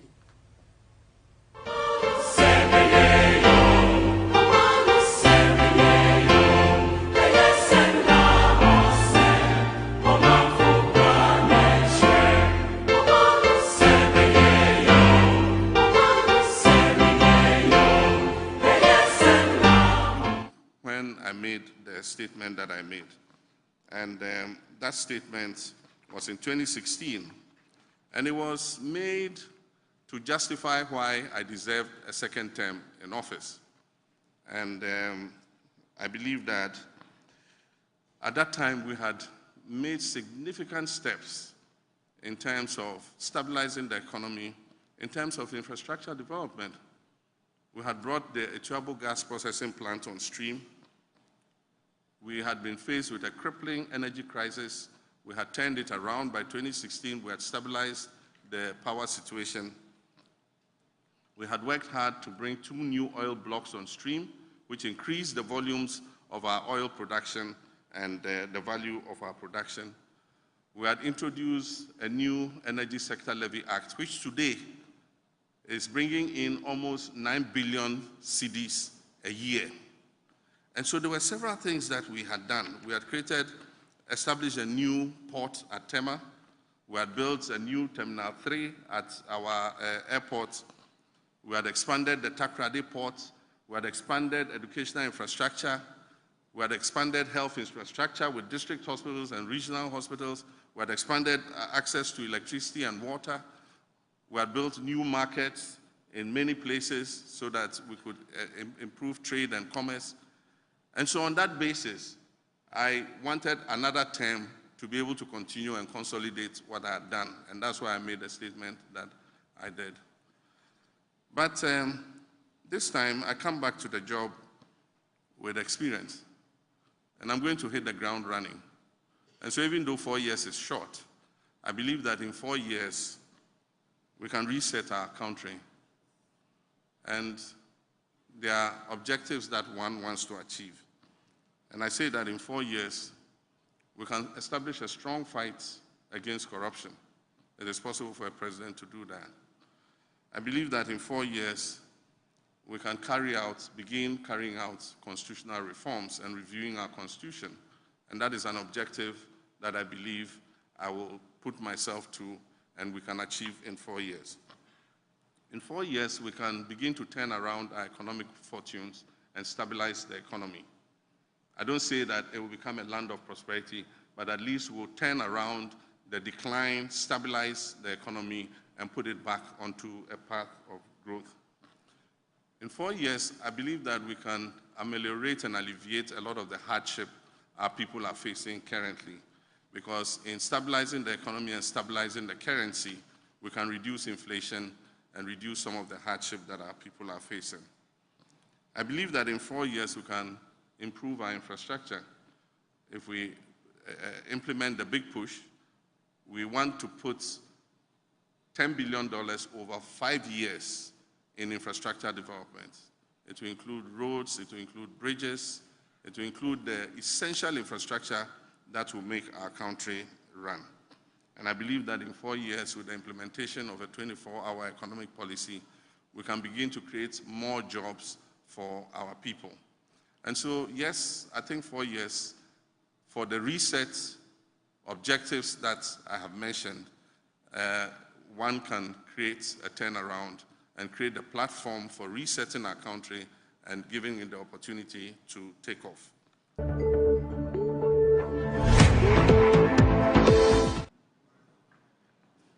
Achimota Forest and Airbus. Yeah, Achimota Forest. Yes, sir. I mean, a lot of allegations were thrown against me. I've been out of office for 7 years and 7 months. You think that if this government had anything they could stand on with how they hate my persona, they would not have prosecuted me for it. Airbus, the president referred it to the OSP, and the OSP is supposed to investigate it. You don't expect me to investigate myself. And so, if they had something to stand on, I'll not be standing here today. The same thing, hotel in Dubai. I challenged them. I said, let's go and find that hotel. I myself am in need of money. We'll find it, we'll sell it. You give me my small share, and government can take the rest. Till today, $10 million for diaries. President Akufo-Addo himself said it, that my government has spent $10 million to import diaries. They've been in office for 7.7 years. Where is the $10 million for diaries? And so I've challenged the MPP and the mudslinging and the lies they've told about me at every juncture to come up with proof of the allegations and prosecute me. I am an adherent of accountability. And I've said anybody who serves in public office should be prepared to be accountable. And that accountability must start with myself. And if they have any allegations that they could prove, they would have done so by now. It's just a political gimmick. When elections are coming, then they start raising all kinds of issues and all that kind of thing. But I remain focused. My commitment is to fight corruption. And if I come into office, I'll hold their administration to the high standard of accountability. And those who serve in my administration would also be measured by the same yardstick. Yes, sir. Thank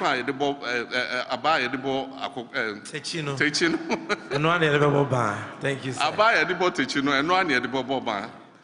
And then Achimota Forest and looting of state lands and others.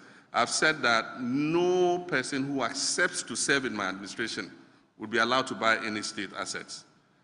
When you finish serving and you go and you want to do whatever, it's your palaver. But as long as you're an appointee under my administration, buildings, lands, vehicles that belong to the state, you are not going to be allowed to buy or invest in any state asset. Thank you. Thank you. We will streamline the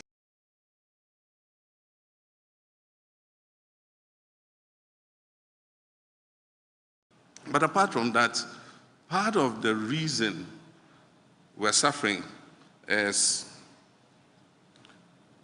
the collapse of the cocoa sector. Cocoa has been a traditional pillar of this economy. And when I was leaving office, we did a syndication, cocoa syndication of $1.8 billion.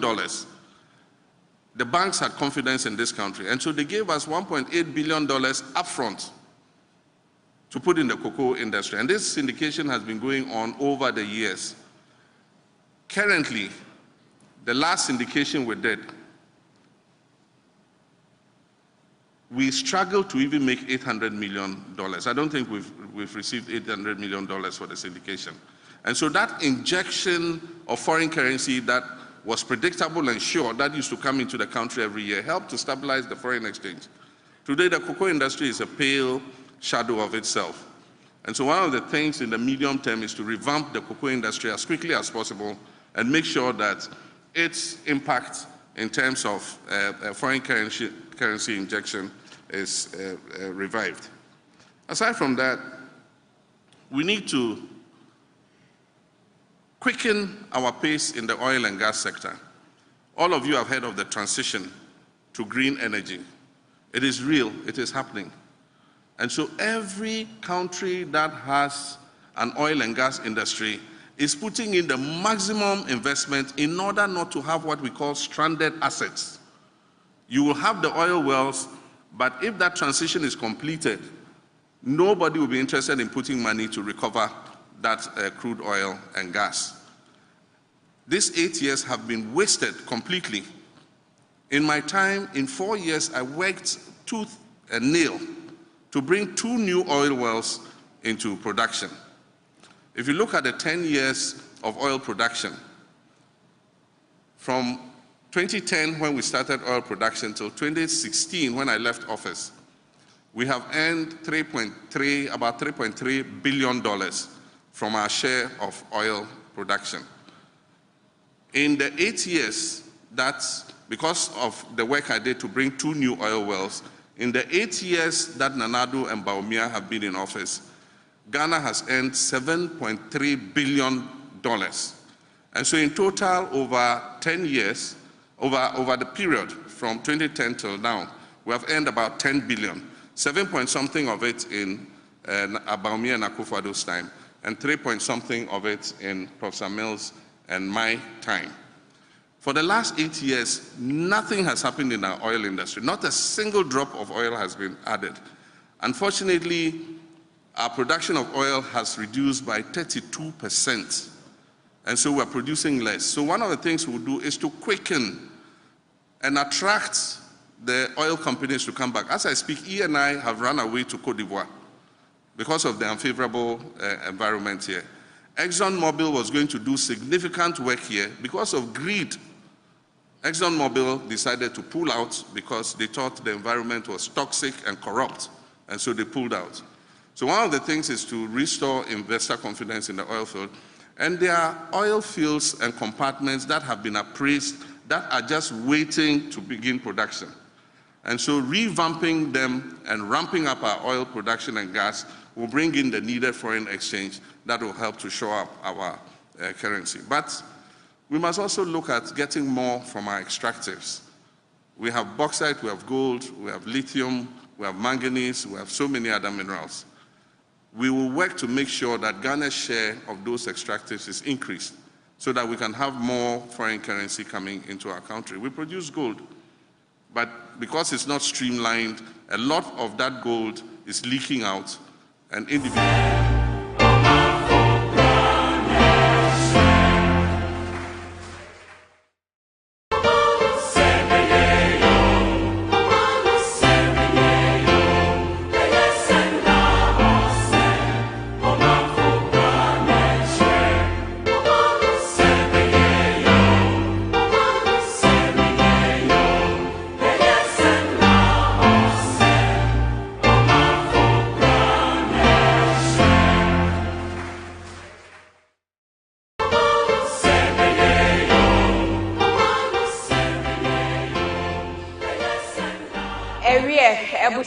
Mampeni dada John Dramani Mahama Kosia Deya and a 1 year etwe enkomo eye media for and access for and wo fra ye and at wodi na nisadi hunu edi tudwa na ni sem bia wodi tudwa eno no na ya bobi ede akyerɛw ene anopai na wo kyerɛ mu se na ban mu die senyame ye na dom na 2024 wo san efa benwa no kwotena soro ho no mo dia wo makwan ma ye ntonton sa asemfa ma ye ho ade a eye omanmu no ye dia no wo makwan ma na ban mu nimpa bia no emfa sika nkonkoto ananse wo mfa sika nkohyase na ye mfa emma no denti na wo kasa na watwi beye mienu ne miensa ni na yenya ne nteye noftomra shebedwani owura okujeto ablakwa asamye kadidi ho ede betu dwa se no wano de wafato ne ho so ye ne hwehwemu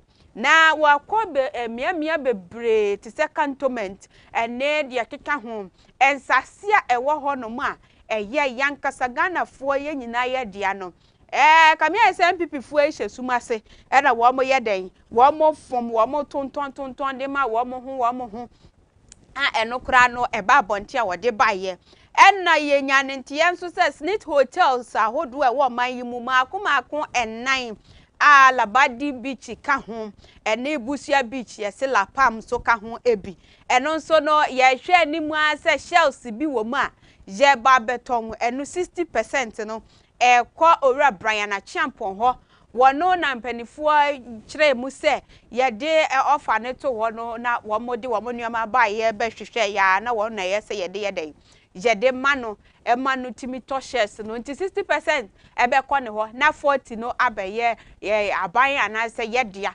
na wankasa wo hwe bibi se ya 40% ye kwa asetena na ye nkonko ka asem na yen bobo hotel yi ho nsem na yen gintuma na wo de wo 40% wankasa no percentage wise kra no wankasa wo da form dada 60 no na ye de nsem be ye den ebedi dwuma because the majority carries the vote and na NDC for each mu sen ko mo tete wano ma din sisto ube hu se afei de ye bete kra no na chese ora Brian na champo na ho no mo kra na afei de abe 100% na chese Ghana no ye niches bom eno na wo mo chem se sade no enya de wo mbe soso na mibusa se Ghana ha ya ne ye wo Ghana ha ya ne ye wo ena ye wo amayoku ahodo a ewo honom NDC wo ho MPP LPG obi krasi new force ene de keka ho enti so bi aba na ohwe mehunu ni se hotel we ya ban dia ye Ghana for dia member 60% shares na wenso aba media no member 80% shares na ye share shares ne sa de ye share yi a Ghana no ebiri bi beba ye be ye den na yenso nchiri ma no ma beto oman no na japade so ebe ye den ene abeto oman no ye japade so ewo oman Ghana mu ene ye hihye honum aye tonton ma ye ho yi a owura brakwa wo nu otu mira no wa kire sie otimi di papers ba bontim ye hunu sampa de wo kan no fact and figures ni ampanso hotel die ba ye kokan ye a owura Kofi Osafo mafo ochire mu se afei na wonne wo mo ne owura Brian ekọ argument kwa no pe no wo mo chire mu se papers ni bi kra chire sa afei de wo mo chire mu a owura Brian kra che anhwe obetua bi na chese bia akemo se wo gi no ni installment to se den a wo mo kra chire mu sa afei de wo mo ntimi nya santi wo mo atwentwan so ne de keka ho no eno na mampeni dada John Dramani Mahama wakase wonde oba won so na yenhwe ennioma bi a ha oman Ghana because sadie we nyina no yen no so bi am meka me anti bi anke yete ha yesi o lapam aban dia na se snake for dia yesi labadi snake for dia na so akire no ye beba no na chese ye den yada form na chese obi akwakoye ankra dia na akwaye ankra dia na eno no na chese oman Ghana ye koye ana se ye baye na nua na yesi ye ba ye regulation for ye kan sen cement wa hanum sei na ye kwakoye nhwehwem kaka na chese gasam no first no gasam cement for gasam na nkasa no na ye Ghana yankasa ye dia Ghana mpanifo na wo mo percentage wom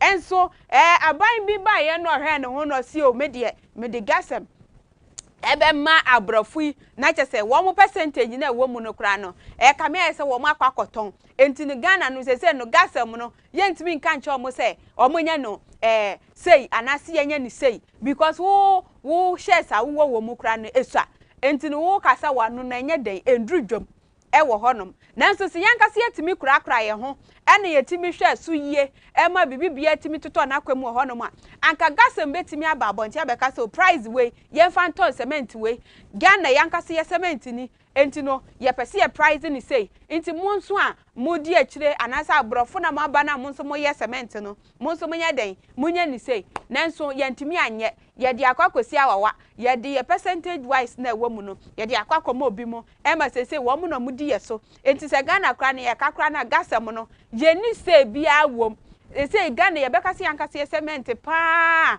ye Ghana nipa de anka ye beka se bia jata cement miwa no se gasam no yetimi hwe so yi a nde betimi ayeden aboa ye mpa eno ne ennuoma bi a enkoyie wo man Ghana mu se aman asase yenhwe na anu ya da owura blay onu body odi bi mu akokot se wo ma aka se na ne ba no akwakofa asase a wo kotoye na empo no se wuni aban mu di asanka mfa ye ho na wo aban mu na wo ye den se wo toyo ya no kresa wo toye se dia wo ka no anase empo empanifo na de ma wa wo aban mu entini nkani mu hoi wo betimi aka cha aban so media me ba no wo betimi de hwa ye adwuma de but momfa ma obi foforo said the bay chine bi no bi nkwankwa na ba bi anka se me ye den me fire but ye nye na yanka se ye den ye hihye honom na chese empanifo chire mu se ye twetwa ma ye ho na ayi na obete ne ye se obi wo honom wa kwakota asase cantonment na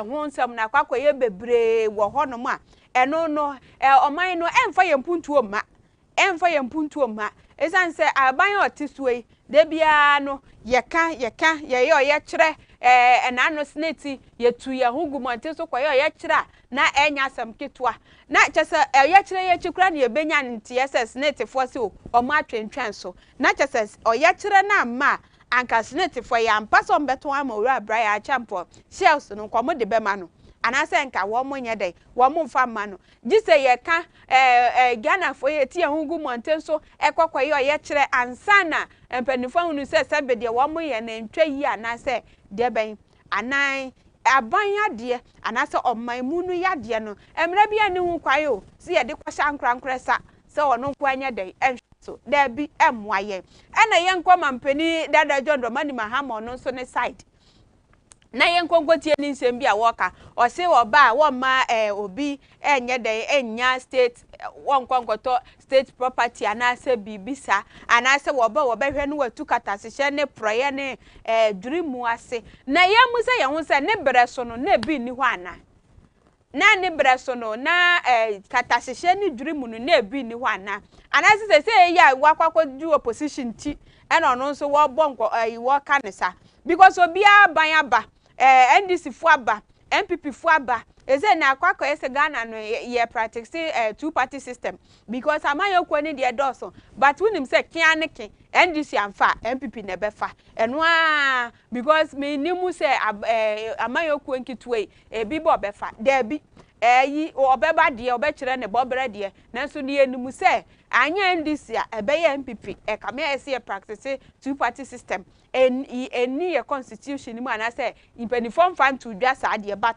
me yi na meka enti no na ono so teso no na oye mampani ma ye wo man Ghana mu no den oye efa katahihye ne proye ho sa nneoma we nyina no na eni honom na wo mo so nneoma no na wo mo ntonton bia na ananse wono ne de no bia ntimi ansore ambeka ho asam ni nti ena ono so ye den wo kanisa se bia me ba metu ase enti se wo so abedi mampani da ena wo ba ye no utu ase ananse na twere honom ena wo mo so ba ye wo mo eto aso ne da baabi na hye honom na ekoso wo mo ntem ena wo so wo yi wanim a wo mo afei na wo ba wo be ba be ye ho adwuma ananse wo di wo bere so no na ewo fom but wo hu se wo ko ayi wo mo wo aban mu no de ne doso enti ena wo ba be ba betu ase anase etesen anaye propaganda anabato na aduro se ye mra meto enti no no so kire na adwen efrensem twefo no wo makasa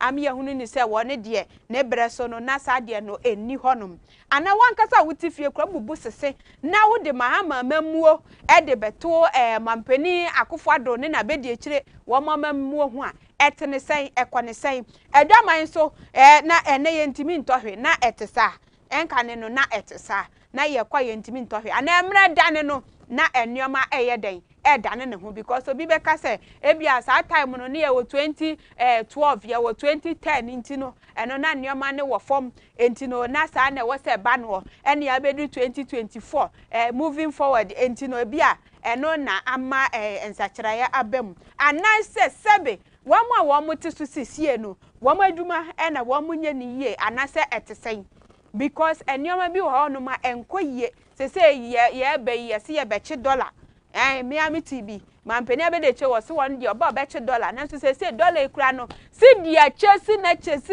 ni si di into dollar da si di wabo ne ho modin bia so bechi dollar no enye ye enkoyie wontimi nche no baabi ogina na ogina na dollar yin so kwa na eko ezi da omo ye omo afamu die na dollar na eko soro ananse world market no mo akasa the price ne ba na nti se ye system ni ye adwuma sanka yenso ye betimi akasa dollar yi se de eko soro die ye beye ni sei na etimi ayeden etimi aba form ananse den na eko so ewo man Ghana mu se yankase ye betimi atena se na ye sigina ye bi se o Seni ye pesi ye abra ye engage stakeholders ene de keka ho no ne papa mu a aban abakọ aban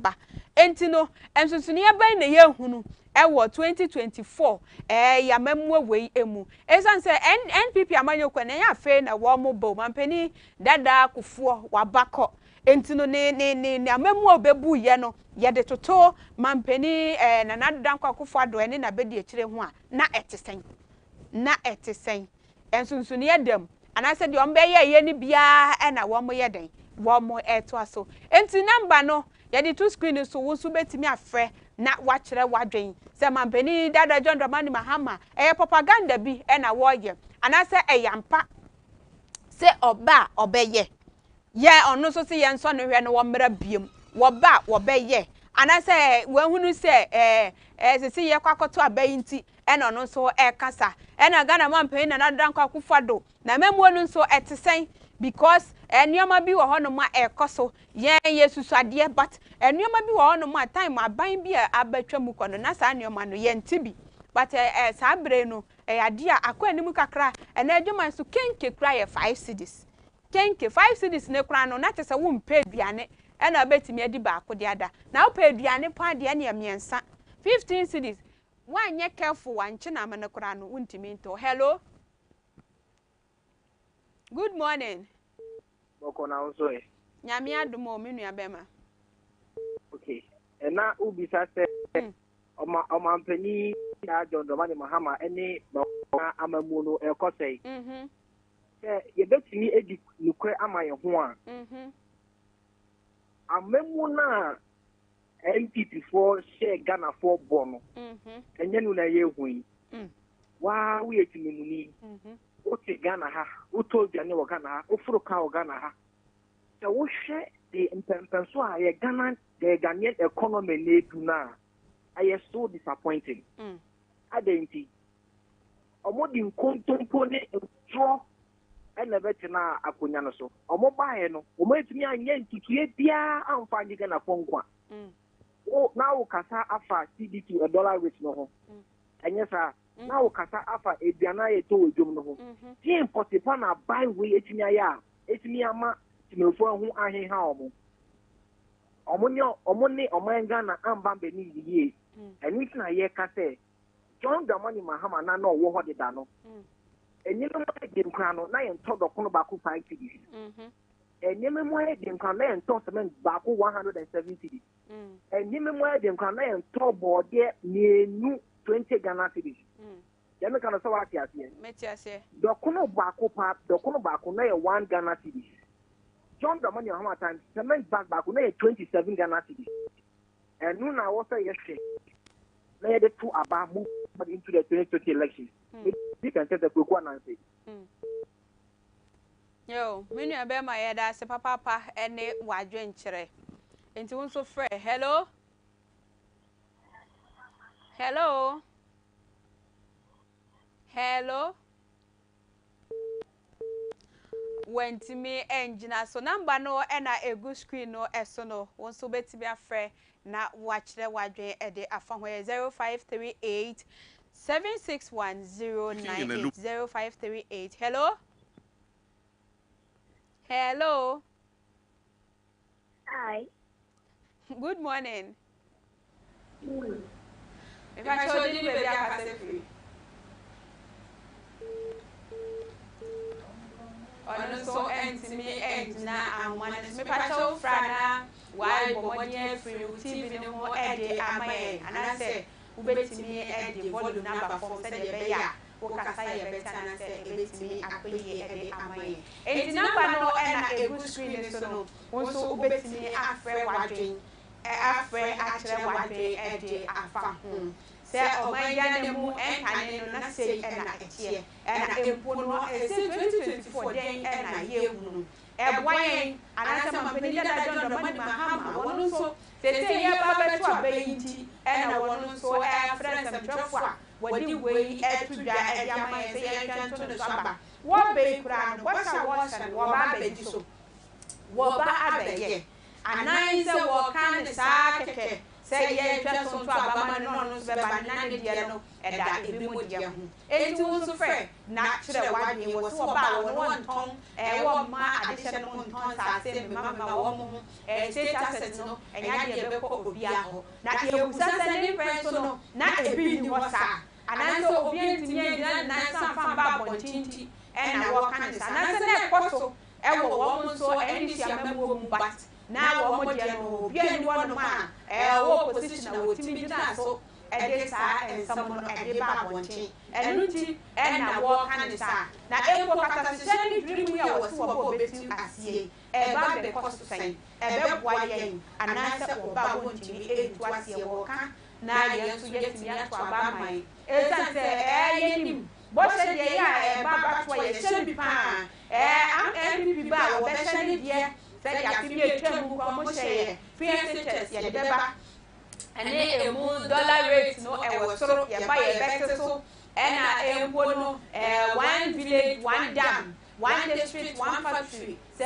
we fi bo se bia wo mo se ya me kai wa no pay 1 district 1 factory 1 village 1 dam planting for food and jobs ene ho ke kan ho no ye bu se ni na no ba ye wo mo ye ana wo mo ye bi na be ma be ye wa be ni na no mo ye because me 1 district 1 factory no as a district no minimum se me ya bi wo dia na 1 village 1 dam mi free brass na so dam no ya bi minyanya bi wo me ho no ye dam no enyama ye ebi ebeba but enyama ye na ye sensia yakwa go through 7 months ya 7 years ya aka ebre kakre hello good morning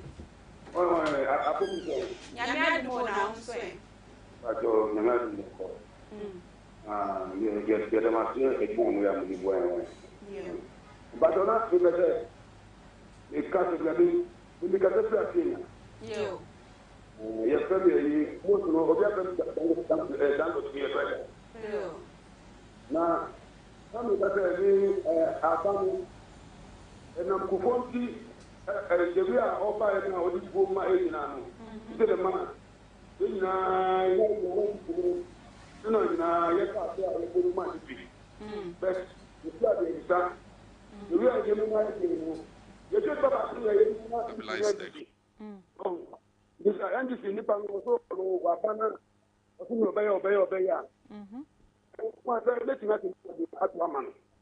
Oh, you said both in the Ubia was some of them. Oh, if you're on my penny, that's why you are Okasa, you say, you're better, say, a better one or Marina, or what channel, because of it be trusting us, why? Yo. Yeda se ene wadwon kyerɛ ho kyerɛ mu a wo tie sɛ de mampeni da dwon do mani mahama wo kan nsamuna wo anga na wasana dwe fo MPP ni ne so anta na wasana dwe wo akoto aba no de ama eye NDC sɛ de be ya nyoma mu bedane enti no won so sɛ de na me kan wo sha wo mo hyɛ no ni na no ba wo mu di so ebi wo ho no ma obɛhyɛ bo but when ni na kana wo timi so oba ye no be ye den obeye bi oba be bi enti den na wo so hunu said the MPP for bano omo se yen so omo hwe omo ba ombeye we bi a me ni nyanko Ghana nyina hia ye enti omo na omo ye ni nyina ni nyanko bi a wo pesi ante so no di omo hwe wo bon omo aye to betimi Africa o MPP for ba ye no ampa omo ka so mbeye we ama ye omo aye ama ye na state asset so omo tuntun so bi ana mampeni dada wo pesi ye na ye hunu so bi a won ye we yesu oba won ye sa enti na wo preach afamu wonso betini afre number no na egusui ne so na wetini akyere wade de afamu ebumu frɛ but na homa no entini na so etibomodi a sɛ obetan afre back na wadwinkyere bia wo bia no wode amaye number no na egusui no expo no mampeni dada John Dramani Mahama wo so no de oba obehwe sɛ kata hye proye dream kan wobetini etu asie edi efiri wonum na kyese kwaso sɛ de wo kan nsam no ekyeremu a kyese kwaso wo eye ne nuamo wo mo aban mu enti na wo se wo ba wo betu ase ana se wo ba beso ano if you say me there was a time obi kan say Ghana ye ba no kata hyehyɛ prayer dia enya de Yesu kura ba wontimi ntu ase but ye betimi ate so enti wo ba obete so ana se obetu ase deku kura ana na ban mu no na ebi eni ho no musa na ban mu no na kata hyehyɛ no eni ho no afei na aba afei na 7 years we ye hunu se kata hyehyɛ bi aba ana se na ban mu no na ewo ho no na wono nso no wate akonya so nti obu na ni gu so afei na wakotena se a waye spectator se dem di nkankan no ball ne de wo mobi a wote nchen ya hunu ni sei no enkoyie wo de fa ha beye nti wakotena afie na wahunu ni se na ewo se wo ye ni sei ana sa na ewo se wo ye ni sei ana se wo ho no mo no na ade no ewo ho no mo dada na wo ye den wo bu na ni gu so afei a wo ba na mpre nu so no na wo ba beye den wo ba abetu ase de afri ho no enti namba no na egu screen so no wonso betimi afre na wachire wadwen de afa ho nsam de wo kan bebre nanso no anopa de ye di hu dwuma ene se ose oba obetu kata hyehyɛ ase oba nso a nneoma bi ye tonton de ma ye ho no nso no oba obetimi ayi afri wonom na ne kasa biem wo kan judges ahodo a sese no anase ministers a yapa wo mo ewo mrahye bedwam se wo mo doso wono obakra na obetimi atwa so na 60 wo de adidwuma 60 we obetimi de wo adidwuma se de wo kan obetimi de wo maye adwuma so a ebe mo man ga na akonanim na wo ka ho asam ananse ne na ban mu kra no na wo de how many ministers na wo de ye adwuma ebre bia na etwa mu eko na ministers ye yapa wo mo bebre na nu ya ndisi fo ka say the ministers no ma do so mra hye bedwam wododo ma asante mamu kura asante ne kura busa yen se denti na asenne obi asori a me komra hye bedwam den na hye ho no den na hye inside the one no obi asori a me komra hye bedwam me dem koye minister me koye MP no mra hye bedwam wono ma ne say na ka me say Ghana fo na ye focus wo den na hye ho no ministers da ye ka NDC fueda muka edoso yante so edoso nanso nanu na watwe atwa mu kra ya san kobo deputy ni din enye se bia ora keti ha ma oni deputy o I don't know so no be third deputy o se be second deputy o because ministers no be ministry ni bi wo honom ka ebetimi dissolve na nke ye de akwakọ hyehyɛ bi mu wo honom no na kyesa aba be ye den aba be ye baako nanso no adeche ni adesɛ nyina esoro kwa na wo mo ye den wo mo eko eno so wo kire mu se wo ba obete so ne de na no wo mo ye adwuma na adwuma no wo mo ye ne sen se 85 o se den na no de wo mo ye adwuma no na wo mo ye ne sen eno wo ban so na wo hwan so eba de wo ba wo de beba na ebeboa ama Ghana timi akonanim sa ananse mampani die ye gu we ya oba wo metu asesa na ono nso no entimi enko yie emfama ye ebeboa yen se Ghana ananse ewo se ye sesa ya kwan bi efa ennioma bi eho aban akọ aban aba na NPP aban wo mo mprenu so wo ma bai wo mo die no etesen eko yie edwaman so tesen efie mu etesen enedan rent kura no na no mo kinka ayi Ghana ye se the whole Africa as ye na to so 5 oman Accra city a netina ye dinyankasa enwema bo ye dinya na Accra na entino na enkane no na etesa nanse amemu awei na ede wenyina ede aba enti anope beyi wano eno na wani gusu a wo hwe no bomodia na ko Facebook na ko hwe bi ewo ehodom eye Great Commission TV Ghana wo betimi akodru wodom na wa hwe bi wa like wa comment na wa share wo wi nso follow yen papa na bibibia eye wo honom bia no yentimi emu ana wonso nya bi ehwe YouTube nso yedemu ewo honom a eno nso betimi akọhwe yen ewo ehonom a eye Great Commission TV enti bomodin a wudru honom a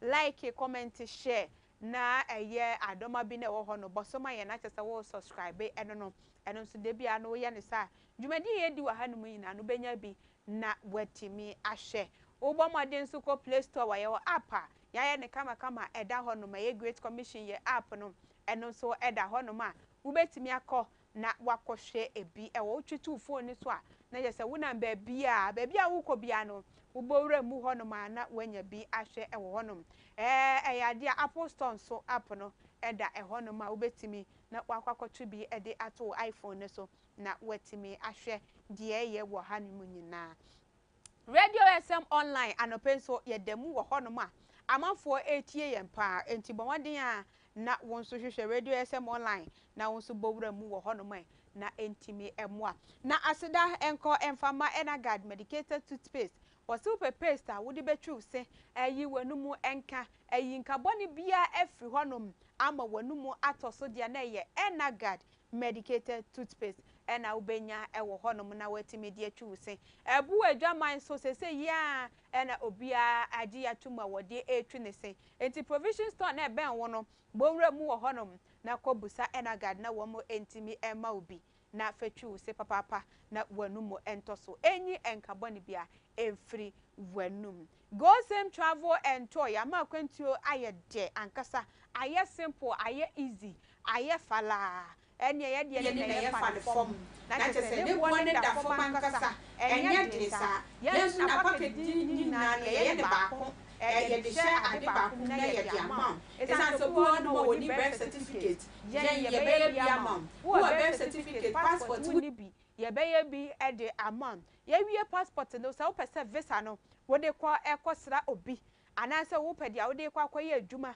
ana empo no wo ko school wo kwa akotia school so ewo ehwo no ma ni na no ye bomba ako ye wie nso ye de bank statement ene bibibia e de account ho ye pe ena akodu wo no ma wadwuma enda ho no mo e twan so bra na beye wo wie nso insurance bia be cover obi ano ni na no ye di ho dwuma ede ma nya fei ena obekwa kodu airport a ye besan ya board ya baga na se onkrata sam no enkoye dabi go same travel and tour de ye de sese no obia agiato nungwa kantamanto ye ni Great Commission TV no ena wo abronsan ba akoso enti hwehwe ye kira kwan na ye ntimi emwa na wakwantuo mu ensam no entimi enkoye emfa emma Ola Savia Health Center yade ben ena airtitil se eye wusisi na ye wo kotodwe be ma wuntimi entu kwan anadwo na obi ada na wo mu ye adwuma na afi wo de no wan kosi mi ma na chese wo chinchin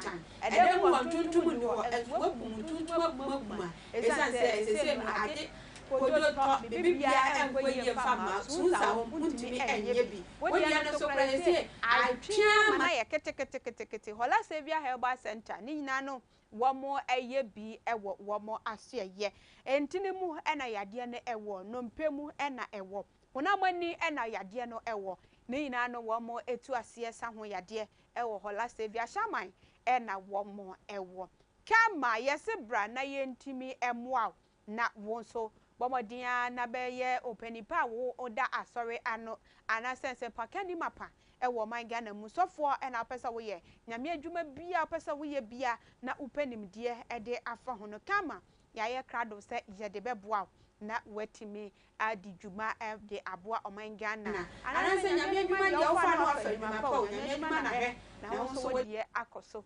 entino kama sebra na yentimi emwa emfa wo emfa entitie mu ye wie nso a ya ma utumi krata anasa boarding krata no edi adanse se wankasa wa wie school no wa fantitie mu a eno no betimi edi akwakote wa sorry ana wati asori na wie kura na ubetimi edi akote wo no mani mpanifo ba na ebusa wa na wayi edi akire wo mu kama arishima ma wo mu na adwumaku anope wo mu kutami mu ebo machidom eso masen emma mede community watch dwumadie ede ebro na sani e kan ye bubu ni tot emma obia enya na famudie ko wakratafo enya womo ede ena community watch so enya ne de anope na ye homa no hono basam kakra obi fra wontimi enyina so ene de keka ho a enti no ochen bebo modern si ebetimi ede bibia atoso na fam na wonso watimi afre na wachire wadwe ede afade koso ewo man Ghana mu no oman no ye mame no mienu ankoye nso a anko amame no mienu ye nyina ne ye timamufo ewo oman Ghana mu ye nyanya sika nkwa amano ne ya de ye your my ye te hanom ena okwa ma no se den kra na yebusa wa beka se wo ye Ghana ni untimi nka se eho ena ufre ye wo ho kra na still wo ye Ghana ni enti ye nyina na ebetimi asom na yetimi aboa wonsom wani nimpa enti no ye bia phone line na bomodi an se obefre na wachire wadwen ewo eho se de da ye no ye nyina we so na ye ntwa ye ho tia wana se dia meka ye nempani fo ba be cancer na ya twetwe enkomo e de afa ensem ahodo no eho ye ba sesia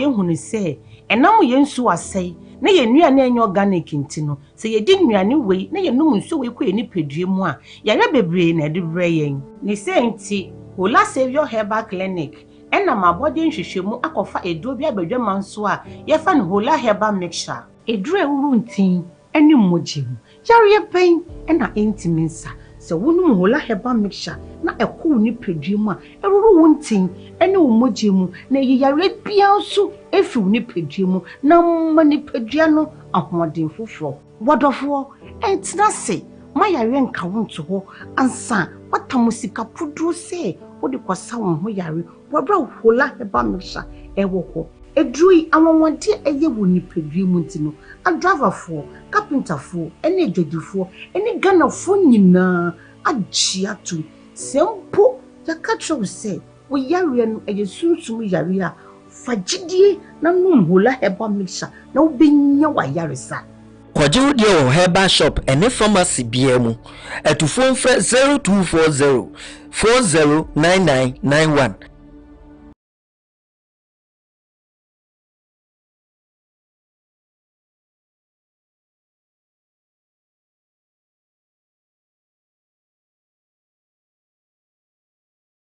Oh yes! A brasso say we be ba diet so say person yen training no abem e kwan na bie ejira me the Ayam Media and Professional Institute Echrewe. The Ayam Media and Professional Institute e ye bia ye teten zentrefo e mo be yen zentrefo mapa ye de wom kra ne say practical ne 80% and a theory e ye 20%. So we wanted to hear what the Ayam Media and Professional Institute are. You better acquire intention. Our Great Commission Television and I think so Radio SM Online and now radio and now TV station. Yeah, actually, my Ghana and Titiana Yedema ono. It be graphic design, motion graphics, video and audio editing, camera handling, TV and radio presenting, communication skills, media law and ethics, media production, news writing, editing and reporting. It is a JHS Nweri and now SHS and now push your phone say University akwenya da oma and your men say adajo Fred the Ayam Media and Professional Institute CA I was 0544 713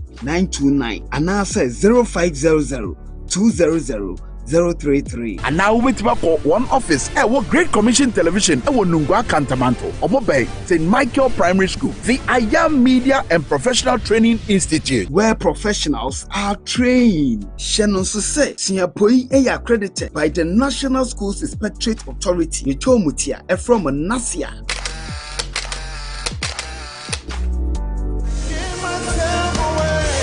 Hallelujah, Nyankopon tumi wo so. Nyankopon wo sra e wo so na se wo pese wo kope emu nimdie se ne be ya betima ye adwuma wo wiye brei mu a Mekanfo Center for Apostolic Ministerial Apprenticeship kama ene dia mawo. Center for Apostolic Ministerial Apprenticeship esi Apostle Joseph A. Jackson Sreso pe. Ministerial training courses ahodo pi na yeye wudi dwuma bi ewo Nyankopon fie na sa opentete a apostolic ministry training ewo homa yeye prophetic ministry training, pastoral or teaching ministry training, women ministry training, youth ministry training and so ho, Christian missions and church planting training, evangelistic ministry training and so ho, eldership or lay ministry training and so ewo ho kama for eye ediama wo kama ewo Unique Icon International School a ebe Royal Ravico Hotel ewo Nungwa ewa Krahaya Freyen 0500 200 033 ana 0246 819 345. So what begin to tear our kama and yema we be now sabatumiaka ministerial license any credentials, apostolic consecration for apostles, prophetic consecration, and any akeka hunyina won sabatumiaka bi. Center for Apostolic Ministerial Apprenticeship, Kama, where servant leaders are trained.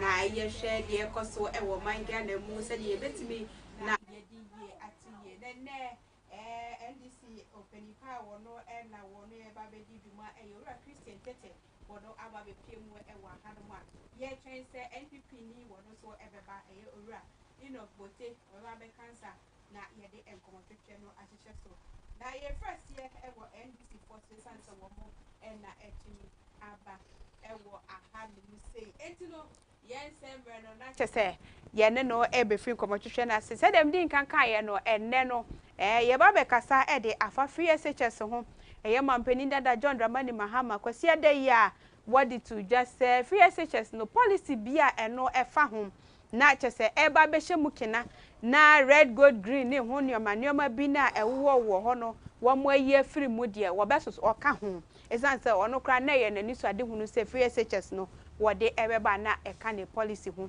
e na woni de etu ni free ade so enti ye behwe ho asem aka e na se senso NPP amanyokuo no so wo mo kire mu se eye ma mi tokonu enkofo bia obo wo mo din se wo mo mra na nka Supreme Court wo na wo beboa no na wontimi enye adwuma ewo honom no ne kwan so ano no entie no so jebedi ho enkomo ewo ahanom na ye frase dia na mampani dada John Dramani Mahama NDC ni ene woye entie di free NDC for ase se enye se Ghana for se ye kasa bebre na free SHS no ebi kura na obetwam na ye kasa bebre nti na se ye kamia se de wa ten no wo ba be kasa obi a na ono kura no oba obehemu kina na se policy na eba no kura no se eba na ebe ye sustainable dia wo betimi aye ana se empo no paper ne ba na se newman sisan ye wom de onjintum onjintum obeji atumpa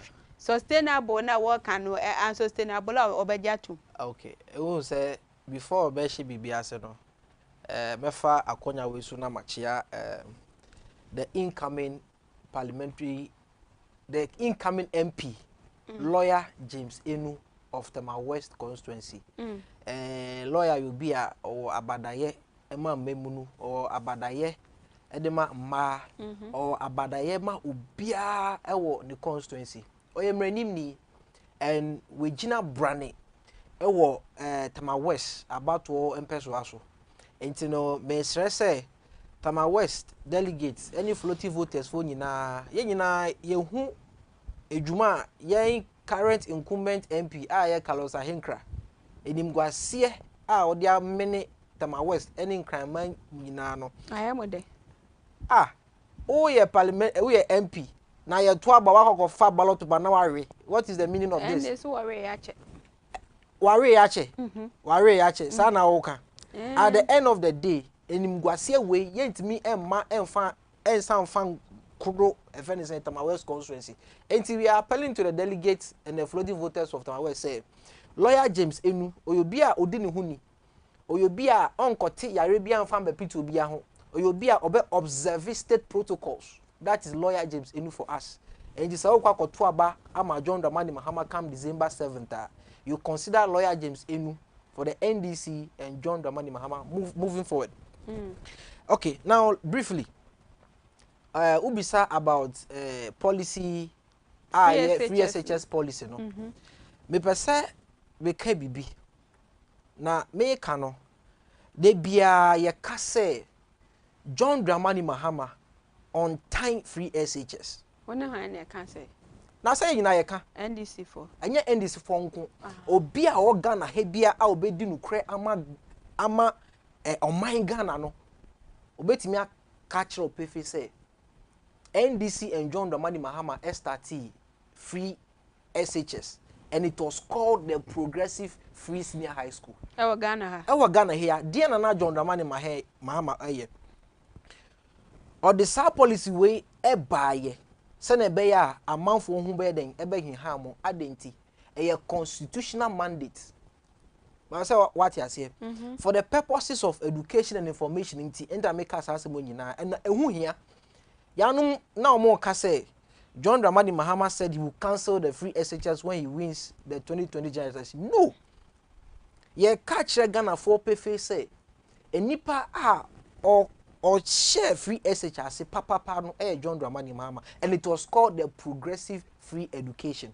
There na John Dramani Mahama he was building schools across the country because for you to implement a policy ebefa amount for bebrebe no I was say who set the foundation. They make us what he has here. By setting the foundation, John Dramani Mahama started the implementation. How did he start it?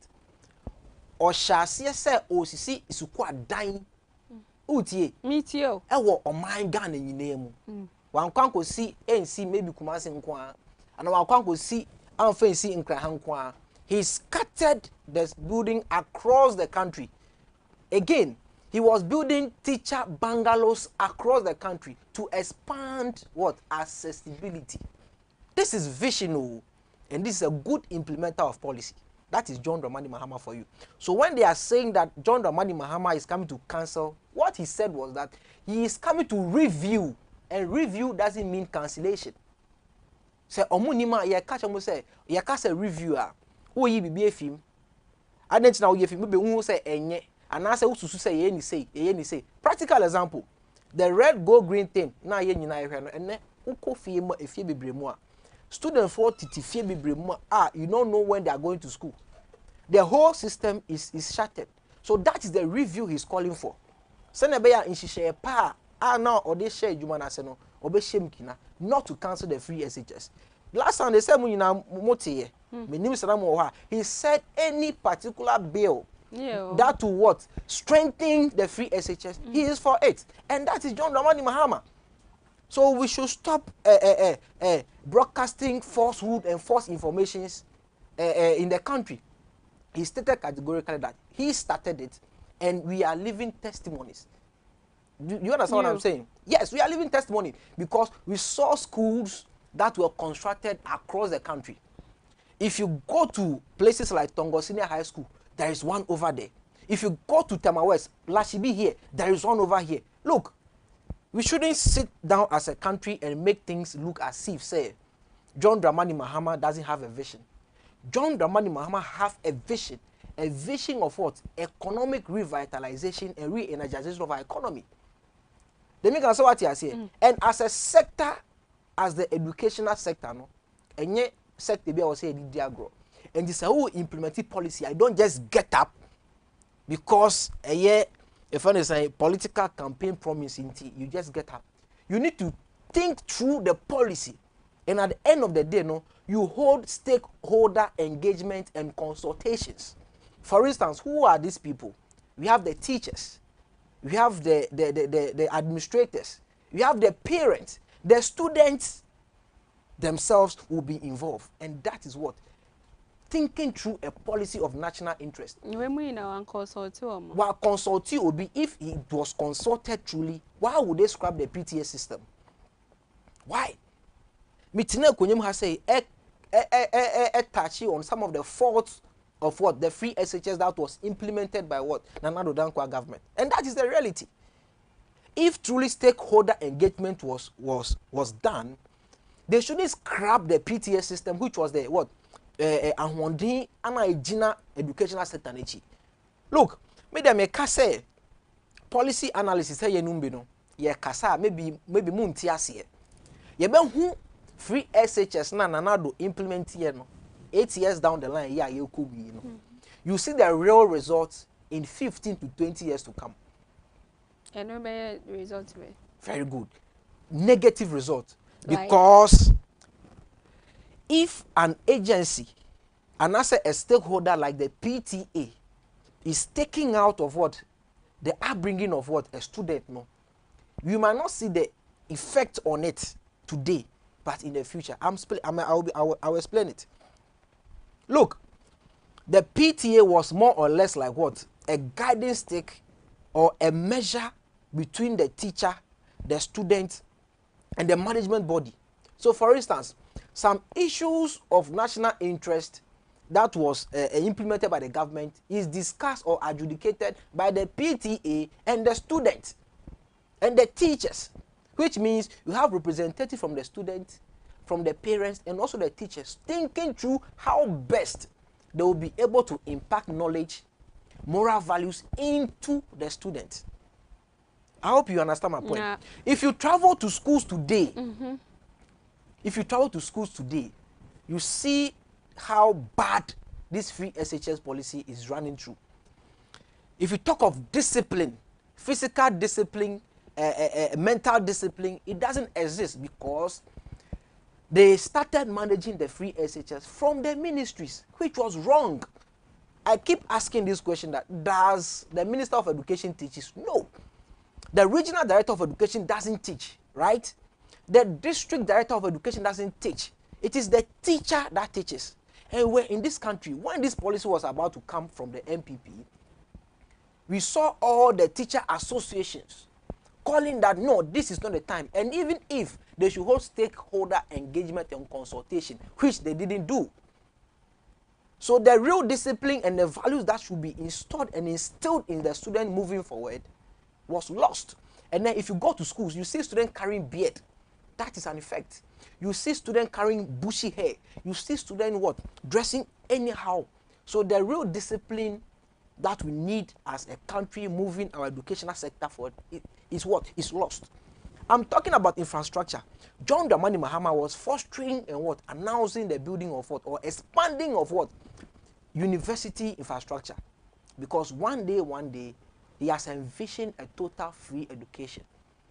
So as a good implementer of policy as the free SHS, which was called the progressive free SHS, he started building schools across the country. That's the E-blocks example. He started spreading bungalows to accommodate teachers because of the demand accessibility. I hope you get my point. By so doing, he was building health sectors across the country, cheap compound across the country. Look, the driving force of every economy, is the educational sector. So if you fail, and answer say, when to me and to educational sector year or minor,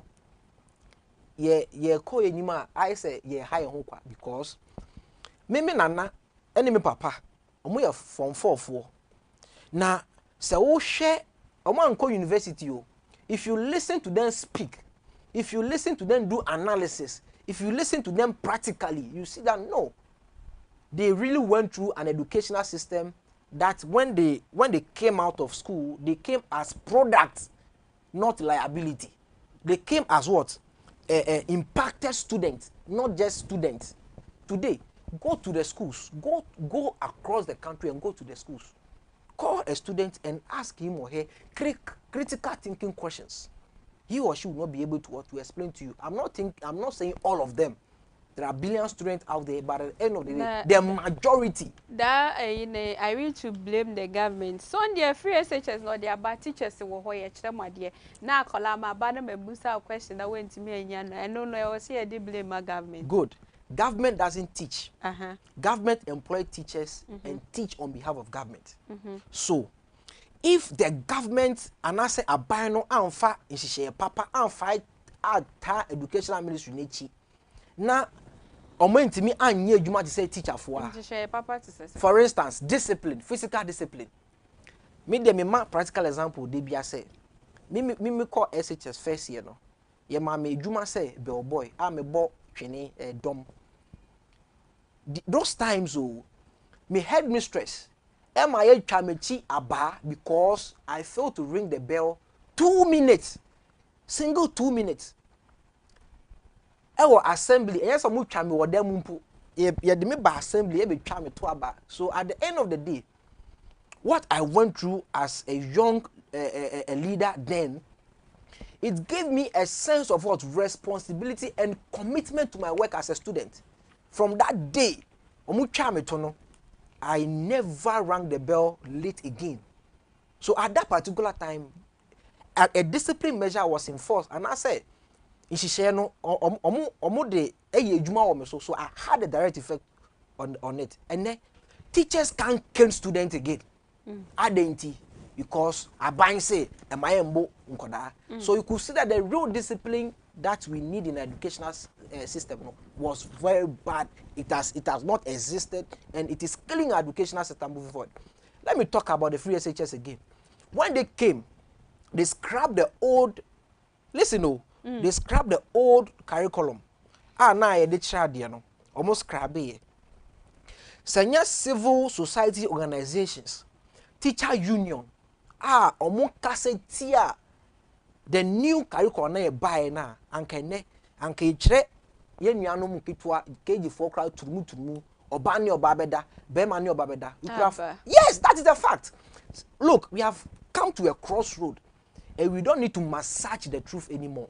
These are the real issues under the watch of what our current running mate for the NPP, Martin Opoku Prempeh. You understand? It took the force of the teacher unions in this country. It took the force of what the religious bodies in this country to speak against this particular curriculum. That is why. And today, you have scrapped a curriculum, bring up a new one. Even the one that they broke down, textbooks to teach the students does not exist 7 years down the line. So if you are saying they have implemented free SHS, what is the impact of it? What is the impact today? Dr. Napo wants to become the vice president of this republic. And I sit there and ask myself, are we serious in this country? A leader that does not respect the ordinary Ghanaian. Enipa on fight me for enyeshi out me friend in can say what but damn our parliament. We have footages to show. Obia waka meba obia wa be catch and say and I say student say uni be abegya on ya Mr. Kan nigu robum na to twene. We saw the shallow response and the disrespectful response or the man when we asked for doom short time to why you are a minister, a sector minister as the energy sector. Look, this man is so arrogant and this person seeks and the free SHS was under his watch. So looking at this policy, John Dramani Mahama has stated and clear it again and again that we are going to review the free SHS. Take out certain things, put certain things that are needed in it. So then we make it a World 2 policy. For instance, the the red, gold, green thing should be scrapped. Look, ministries, they will reinstall the PTA system that was a backbone of what? Of the free SHS or the educational sector. You understand? The PTA system, anyone green. There be, look, for instance, the main reason why Omode green by and say, look, I told you that implementing a policy, there are steps you need to take. There are actions, practical actions that you need to take. One, educational sector. The student will be in school buildings, structures. So John Dramani Mahama was expanding what? Accessibility by providing school buildings across the country. Okay. That's what I'm talking about. And that is a World 2 policy.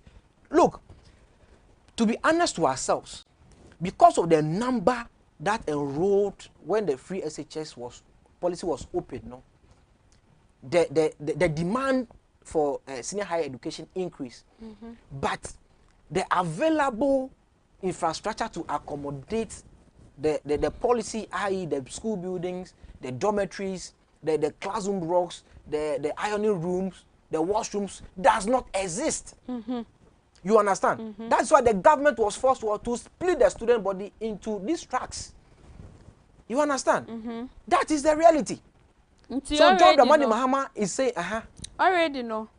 Free SHS ne wo ho. Musa muba muntwem. But mo be support policy like sustainable policy. And I would say BB say a dying ni ho and almost saw red, gold, green. It is say let's say men can't say when we need 2024. Into 2024, let's say when we need no bar. 2025, say still a dying ni ho into no red, gold, green and more. Then I'm the best stopping no. Because already no one cause I would say dying and like and so on more into na ebi mo call no unim say enne John Dramani Mahama E-Blocks na osisi no unim say bebre mu wurem unim. Oh, okay. Me there I always throw a challenge. Some pa you can go around the country even within Accra and count the number of E-Blocks are aka in wurem. Say NPP aban we e aban bi a odwuniti mu fo ho a we will not, for instance, the one that Omaya no, it will chrome, for instance, the old Ashibi one, it will chrome, and it but they never what a crow, like you are, they have not touched them, and those buildings are rotten, and those monies are taxpayers' money, our loans. Look, our loans are rotting in the bush. Look at Sagleme housing project. And they say pay so you understand? Why for? So at the end of the day, look, we are speaking the minds of the ordinary Ghanaian. The MPP government, bako. Look, now no me say amoko kati sort of pokwasi for new affordable housing. Meanwhile, we have Sagleme. Look, we must get serious in this country. We must begin to what? To ask for value for money a project in this country. When we are doing all this politicking, at the end of the day, the interest of the Ghanaian matters. And that is what must be our priority moving forward. John Dramani Mahama has stated clearly and again that he is not against the free SHS. In fact, he started it. Nana Addo even applauded him. UNESCO for what? For starting the free SHS, called the Progressive Free SHS. You understand? Yes. Yeah, for the Obiako school, say free, Anna. No, it was there. And I'll ask you to do your research very well as a media station and house so that you speak right information to the people. Because I say, I say media no or matna say but that is the reality. Yes, who she now nowadays I said that look, we are in this country and sometimes I keep saying that we shouldn't be massaging the truth. We are not massaging some of the issues are massageable. Say or implementing free SHS. No, yes. Say, I didn't say he implemented the free SHS, a progressive free SHS. And I me catch you say, ono ne de no, ono ankasa o kasa kra no se o na ode ba. Oye na yade a e ka ne ho a ode ba. What the aba ne ode ba no, it is two different things. Ode ba ye. Yes, and it was called oh, Minia. What kasem mana enter make say. Munye mu hwehwe mu. Okay. It started in 2014 to 15. Oh, okay. That is the progressive free SHS. And if you want, I can send you videos.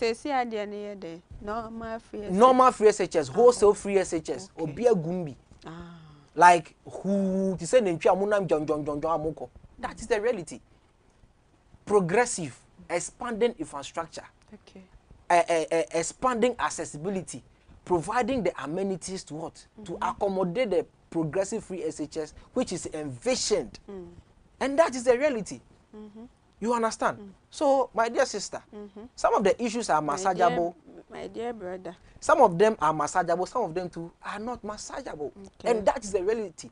So, John Dramani Mahama is coming to overhaul, sanitize, and clean our messy educational sector. For instance, red, gold, green, a year now make this is going to be clean by providing accessibility, expanding. And you say, look, unim John Dramani Mahama. Okay. John Dramani Mahama enya konya 84 years wa Ghana ha say. Or the see universities akese mienu. Okay. Or the see hospitals e wo krom ha say. Or the see buildings e wo krom ha say. We saw the numerous infrastructure projects in this country. You understand? Yeah. Be honest yourself as a state person. Do a basic analysis and comparison with the 4 years tenure of John Dramani Mahama and the 8 years moving into this particular government. What have you seen so far? They came and told us that John Dramani Mahama was not a good implementer of policy. He was not a better manager of our economy. He was reckless. He was incompetent, right? Now, through elections, we went out of office. You have been given the mandate. They promised us heaven, planting for food and jobs, 1 district, 1 factory, free SHS, Agenda 111, and all the flashy program that they promised us Ghanaians. Today, how many of these factories are operational and are working? What we see is they put their banner on existing factories and companies. Example, Casa Preco. You understand? But they told us that we were going to what? To establish district factories, 1 district, 1 factory, one village, 1 dam. And then if 1 village, 1 dam, what is the essence of it? 1. If you are doing a dam, you want to store water for what? A lot of purposes. For instance, agricultural purposes. And I say ikuyayo. Say na say a pebre bar, but many is where they are fu and so in some no more can ring in away. And ne oko joma yentimin to body, yentimin to banche, yentimin to ebru, yentimin to meko, and that is the reality. And they told us that they were coming to implement planting for food and what? Jobs.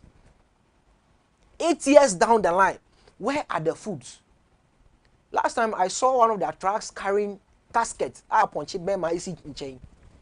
I have pictures. Meaning, I don't know. A car that was supposed to be working for the country, planting for food and job, it's seen carrying caskets. That is not the second time. So these people have nothing for us as a country. They are good in sloganeering. They are good in what? In speaking lies and defending the undefenseless. That is the reality. So if you are a right-thinking Ghanaian today, you should be able to do a basic analysis of John Dramani Mahama's 4 years and the 8 years of what?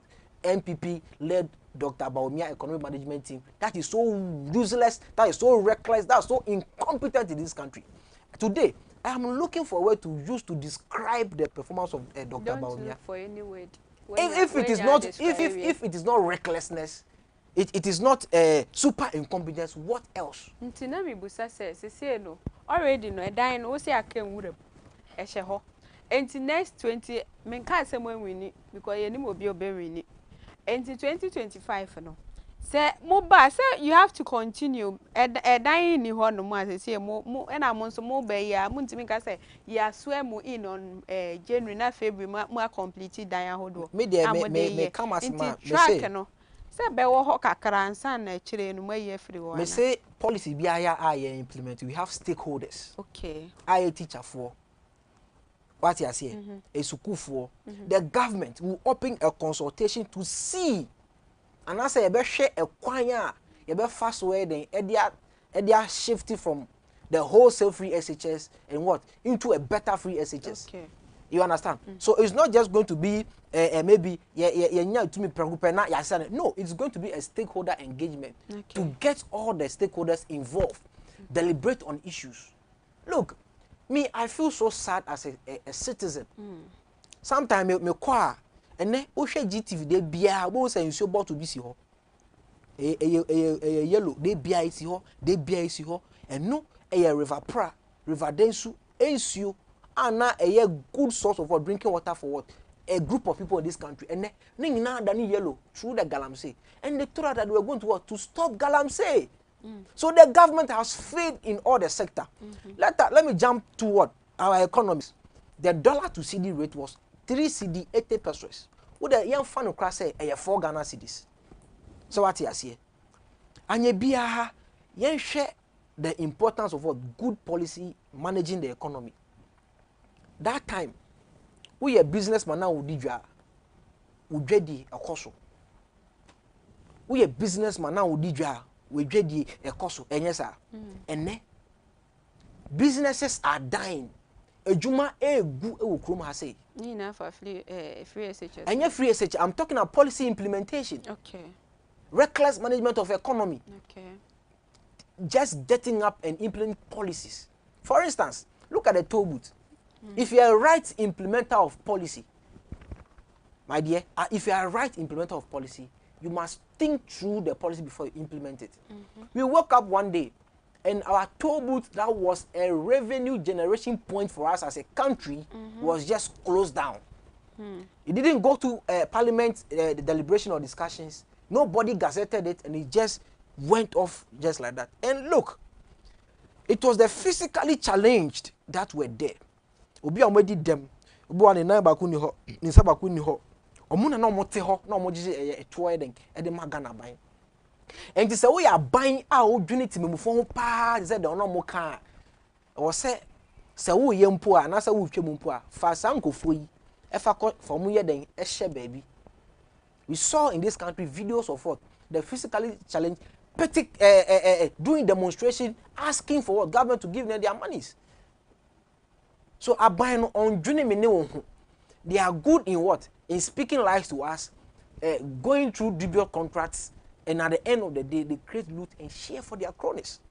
Look, today, businesses in this country are flying away out of this country. To where? Cote d'Ivoire. Why would a multinational company from Ghana go to Cote d'Ivoire for business? Because the business environment is not conducive. The current business environment, ebeshi usika. In Jumane or Hono, egu, enti mimi investor, me somebody investor was a bad economy we mu. Ube here, sika bebre, and some wait me aye juma. Ene, ko habo ne kohe. Tema we say ya ko ne kohe. The processes and I say a dreading some semana cost of no egu amount for it mean businesses are not growing. Identity, the economy is not fertile.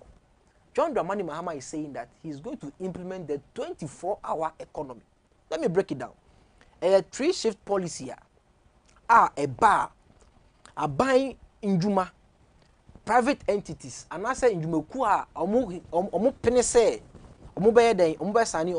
you are allowed to come and sign on with incentives. No matter what you say, tax waivers. Yes, I be free buying because you have signed on to the policy. For instance, tax waivers to be reduced, giving of calibrated meters to what? To measure less your cost of production. And by so, do you know the importance of it? Me ankran crane na signing on to the 24-hour economy policy. No, I buying about me security. Or my security, no, or my strong backing of what? Of the state machinery. Which means by so doing, I will be able private. It is going to be a private and a government joint. Okay. So what you say? Government. Say a policy. Okay. Which means it is managed by what? The private entity and at the same time the government. So the government is a backbone of what? Of the 24-hour economy. But no. I buy wouldn't pay. Security so then for instance, meba. Ankran kweduma be I work a say I don't know having their private securities. No beer. They have. No beer. And no beer no but institutions are here bono. They have their personal securities. To talk about the pharmaceutical industries, to talk about the processing. Uko moto in each year. We've seen factories that are operating. So and they have all their security services. They already have. They have. Okay. So the difference now is this is what? A policy backed by the government machinery. Okay. I hope you understand the difference. So at the end of the day, because you have signed on onto it, you have tax exemptions. For instance, if you are using maybe 15,000 cedis to import raw materials into the country for productions, because you have signed on to it, you may be getting 8,000 Ghana cedis tax incentives by enabling you to create more employment with those monies. So that you create more employment. By so doing, you are increasing the tax net of the country. By so doing, you are what? Increasing productivity. By so doing, you are creating more employment. By so doing, you are what? You are reducing the unemployment ratio of the country. 24-hour economy. Basically, so at the end of the day, it is coming to what? To overhaul our system, to overhaul our weak economic system, re-energize our economic market so that investors that are flying away out of this country can come back and do business. By so doing, companies that will be around to work will have a lot of incentive, as I stated earlier on. By so doing, creating employment, by so doing, increasing the tax net. So this is another way of what? Generating what? Funds for the country's developmental projects. I hope you understand my point. Our security sector will be so much involved in this because since it is a night economy or a sleepless economy, there will be a need for what? A continuous provision of security, which means state entities such as the Ghana Immigration Service, the police service are going to what? To experience a massive recruitment into the military or the security sector as in general. I hope you understand my point. By so doing, agro-processing companies will what? Will do a lot of employment. By so doing, it's going to what? To help reduce the unemployment rate. So this policy shouldn't just be a normal policy that everybody will just say, oh, this is a well-through policy. Economic growth, agro-processing, pharmaceutical, manufacturing companies are all going to be involved so that we reset our economy, we overhaul our dying economy so that Ghana, if that's the 24-hour economy. Additionally, John Dramani Mahama is saying that banks now MPP for egu tio omegu. For instance, when who say we are buying, when who say bank way and I say ejuma way afa enipa dudu ejuma. So what you say? And he say me dem me can't be a say we are direct beneficiary of GN Bank. And he say banking sector clean up no idea harm and I say I harm me pa me nkan that because me mama a petty trader or ton dokono. So what ye or ton dokono na de bia me wan be kan ko tell me school fees bia no o ko jibusia o papa ko sin dum bank IGM bank I wo Germany I wo from Antemu. Now ko je no da ko tell me school fees now we trying kakra at a reasonable interest what rate. So I am a direct beneficiary of what? The banking sector or micro services in this country. That is why I'm so passionate when it comes to what? The banking sector. Look, we are struggling today as a country because of the what? The collapse of these 192 microfinances that belong to the ordinary Ghanaian. Read my lips. 192 banks. To talk of Dr. Abubakar Ndum's bank. Dr. policy or money Adenti because we are buying our junior. They some basic mathematics. Crow has said, say Papa Kwesi Ndum bank ewa ha. Na say efeni pa 20 mpoa. You dey say 20 cleaners for room, driver ewom, security man ewom, teller ewom. You dey yem born no kran yem 30. Who call them away another 30. Who call voter PVA another 30. And we are me boss in our banks no ho. Who call Vapo another 30. And to calculate this by the number of banks na it me for ewo on my way. Na share employment opportunities banks we create. Mo sorry da ko pe mo gu bank ni na. Yo. Na mo gu no nso no nkofo na no mo yedwuma no o sa mo pe be be den e fa mo hyehye mo anye sa mo yi o mo nyina efi edwuma mu you have bedding the what the ordinary Ghanaian again. You have increased the unemployment ratio, you have imposed more hardship onto the macro economy. Ye braining in ano ekuafo e ho na no mo jebusia de den e de edwuma. We are business startup business. Those are the banks that were liquidating our macro economy. And by collapsing it, it has what? Rendered the backbone of the macro economy hopeless. That is why a farmer cannot go and access 2,000 loan to buy fertilizer and use on. Look, this particular government have failed in the agricultural sector, in the educational sector, our economy, and all the sectors that you can think of. They have not added anything to it, and we are saying a no to this particular government moving into the 2024 general elections. So Ghanaians, let us open our eyes and let us listen to the various individuals that are coming to present their messages for us, and see and listen that which of these governments or agencies will be able to help us overhaul and restructure our system moving forward. And NDC and John Dramani Mahama stand tall above all. Chai wo NDC ntina kansa. Enye sa me Ghana ni na ade ba ko ade na kokwa na waka. John Mahama mebu no na ye ntodo ko no ba ko 5 cedis. Yo, ye kasa fa free SHS ba ko 107. Ye kasa fa free SHS ho. Ning na ye policies. Dokono ye free SHS policy. Mebo. Me dem me ka say who implement policies so what you say. Mo say John Dramani Mahama oba cancel free SHS. Sana ya no muka. Meba sana no muka. Enye sa. Fine. Sa time no na e to dokono ba ko say enye 1 Ghana cedi. Enye ye ton dokono ba ko say 7 Ghana cedi. Who beans the next one is Gary. Asa. Say beans dey any Gary na efa. Minim. But those times na free SHS and progressive free SHS na e wo ho no. We were eating good foods. And the students una untia. Uko school na untia feeding fee. Na untia school fees na akokodi emo wo de ubedi emo anopa. Ewia ubedi emo enwumre na wedi eduane gari anase ube no de. Why na di eduane gari enwumre? Anya gobe. Me medi bi wo mi school mu da. Asempa na make sure me medi bi da.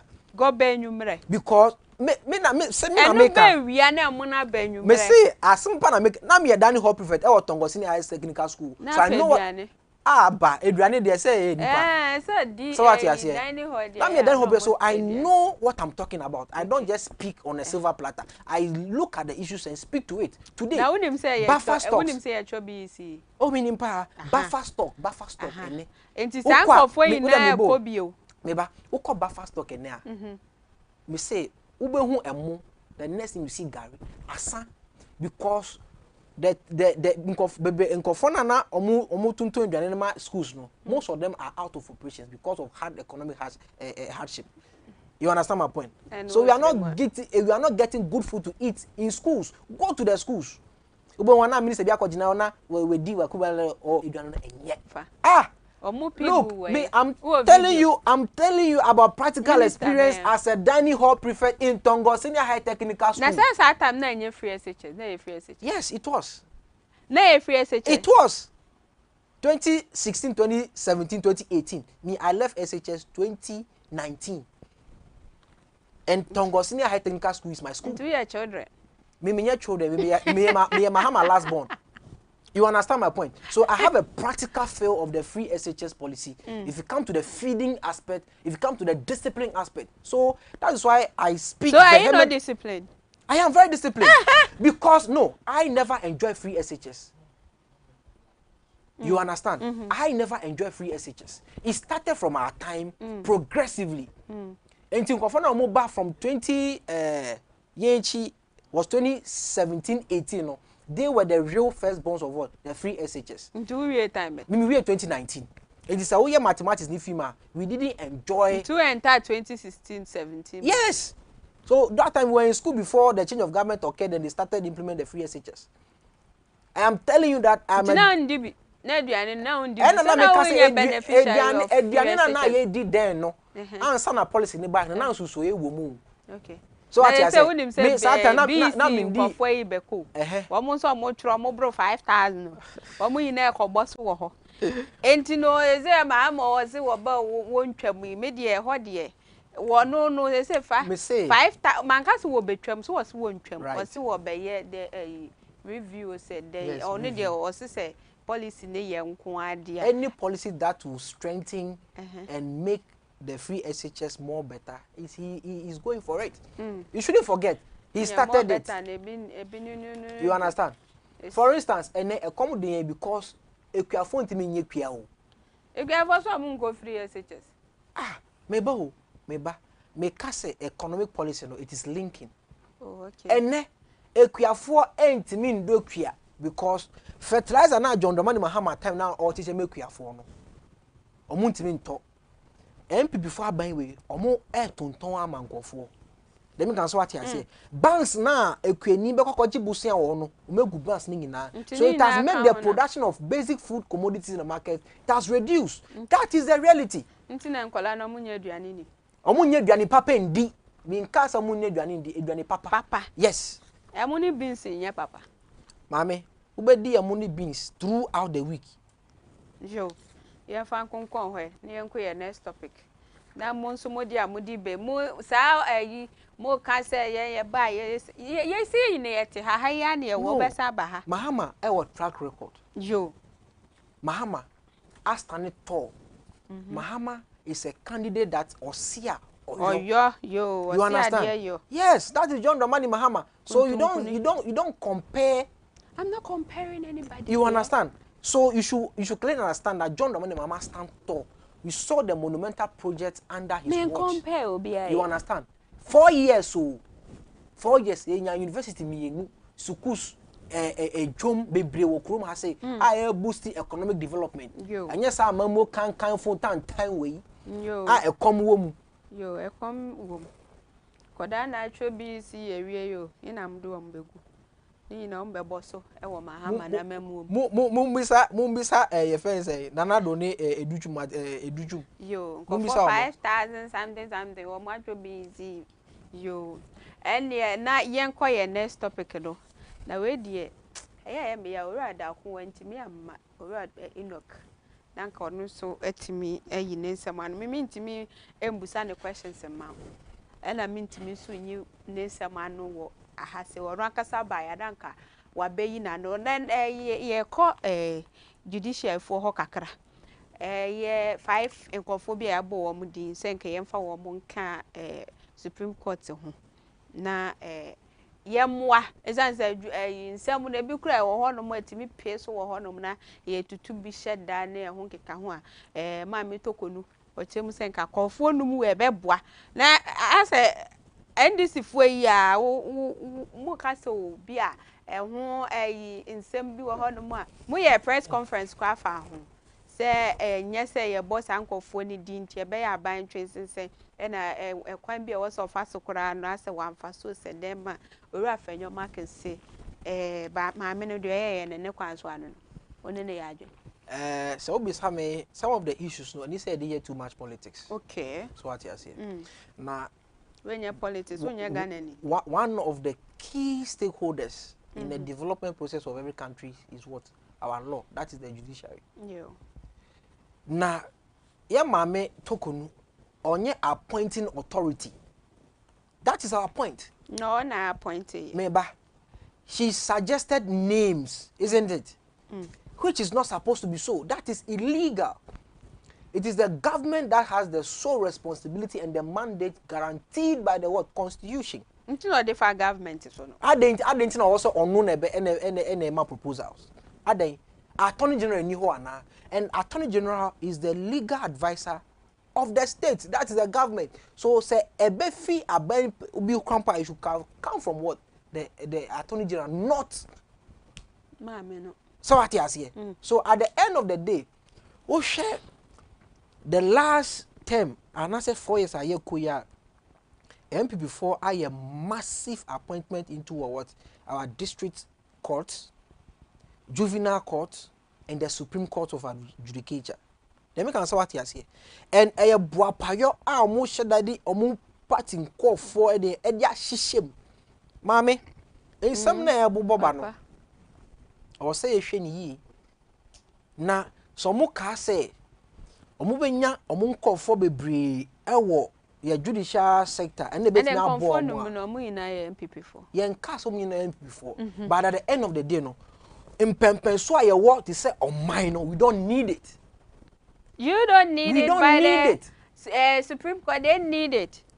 You know more about Mudi, Anna. Ain't he? Omukwa, Ejuma no mukwa na Supreme Court here. No, at the end of the day, we have 15 current judges. Our motto is here. Omejuma ne say, Omejuma any say, we are a lawyer and you are up to your task. I'm not sure you have backlog of issues. Okay. And if you are on top of your worker, you don't need to have backlog of issues. So what I say, because Asemba me ho ene, Asemba me ho echina na me nim say me wasem 2 hours media. I didn't amenya nhihye na me fa ye omu nyina. Na me sra ban say sa asem 2 and say 5 ne wono. Me say me power chowa fa nipa for be come. We are just wasting state resource. Today, we have serious issues in this country. You see the cost of dialysis in this country. We have seen the most expensive hole in this country. Today, students are still under trees. Students don't have textbooks to learn. And you are prioritizing new appointments. And these judges go to retirement on their salary. So look at the number of money that Omo retire, omo di the same salary. Omo retirement, no one that is the reality. So you could see that these people are just machinery of wasting state resources. Today, we have a hole that is described as the most expensive hole in this country. Why? Oh, if I'm talking about National Cathedral, I don't know. Then a hole. Na nye hole, then. I say then be do say ultra foundation. Madam, look, we have better priorities as a country. I've seen patients, pregnant women, old women and men receiving treatment in plastic chairs. No, but you saw me. I'm coming. But you saw the hospitals that were scattered across the country, the cheap compounds, the expansion project that were happening here in Accra and other regions. But so the cheap compounds, where are they? How many can we pinpoint? So the government machinery is simply wasting resources by what? Forgetting but a waste of time, waste of state resource. They can channel those monies to what? To better the life of Ghanaians. At least I can find pretty textbook and find go school for. Community textbooks. Go to the schools. Invite Christian Tetedo. We will go to schools. The textbooks that the student needs, they are not there. It is the teachers through the phone that do the research and what teach students. Look, we have better priorities as a country to look at. NDC government is not going to what? To be wasting resources on what? On useless issues. Hey. Yeah, look, hold on. Look, hold on. I'm building a point. For instance, me, if my child needs a textbook, I'll never use that money to go and buy shirts. I hope you understand what I'm putting across. So me buy here textbook. School. I'll not use that money to go and do something that will, what are you talking about? The state machinery is good in wasting resource. Look, motorway expansion project. Do you know how much money has got into that project? What have you seen on that road? Motorway, Bentamadia. Yeah, motorway, yeah. When I'm coming next week, I'll bring you document of what state monies that have been looted, given to contractors that have shown no work. So I'm talking about how the contractors Masa, why in the cover contract and buy any buying? No, hold on. Why in the cover contract and buy any buying? So at the end of the day, the contractor must be supervised the government through the agencies and ministries to work. Look, yeah, in Tobo system. No.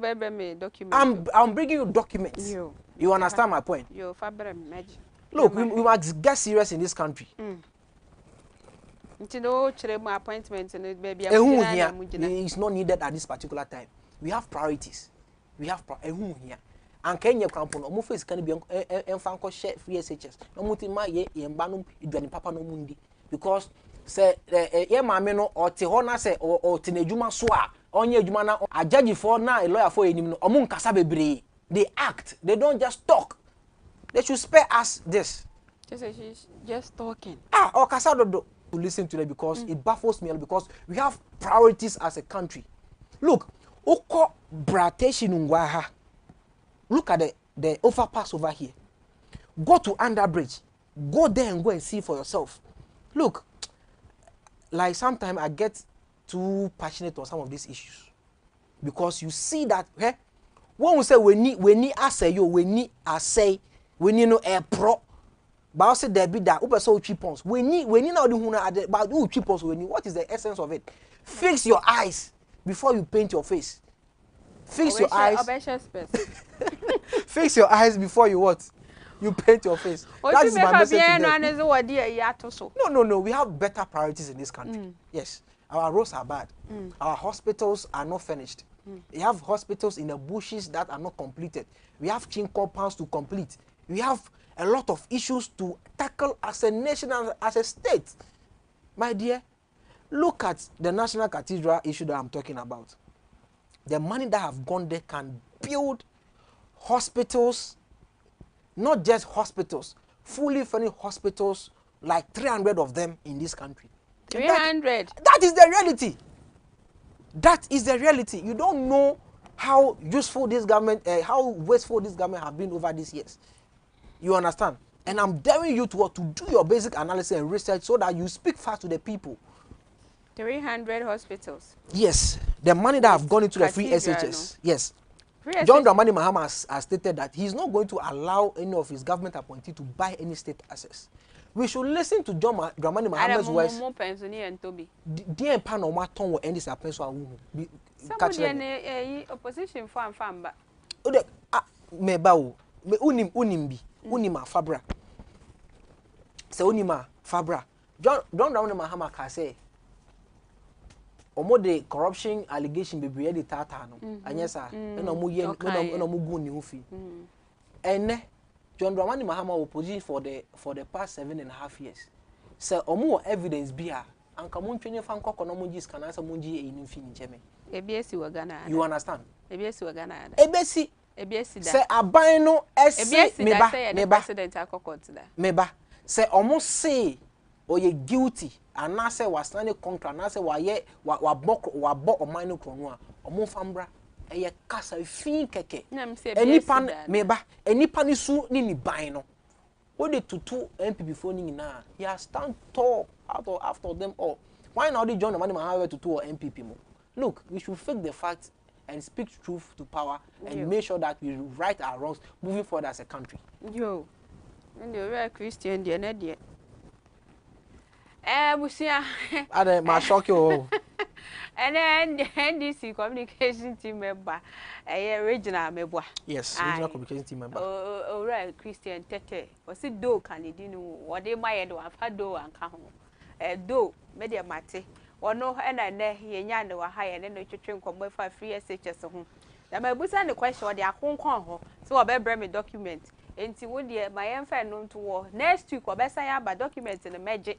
Na me ama kan bia ma wanya bia hwe na we hu say some na o kan no kuta fact and figures eno no ye ne ye be kan wa hanu ye bia biem na obi a enya bi ahwe enti ene ne ehwe ne mu so right knock ono so beba wantimi ama enti o chena de na ene asem to ye gidi so obetimi aba enti ene free SHS ho ensam ena ye hwehwe ho enkomo e wa hanum sei ena majority wa mo ka se ma mitokonu ne nsem a wode bae ne se ye mfa judges fo ne bi no ne kwan so ano no ono so chemu se nya ne kwan so sanse ye hia nneoma hudo bi e betimi di sa sika na ye de betua enkofo yi ka no ye de be kwa akoye a obobo obi a kwan ne eho hospital ne de keka ho ye betimi e de aye enti ye da na se papa se ye to nsa frɛ no otimi e bae unso anope watimi agebre e start 7 o'clock about 10 na nina no woni yen ete hanoma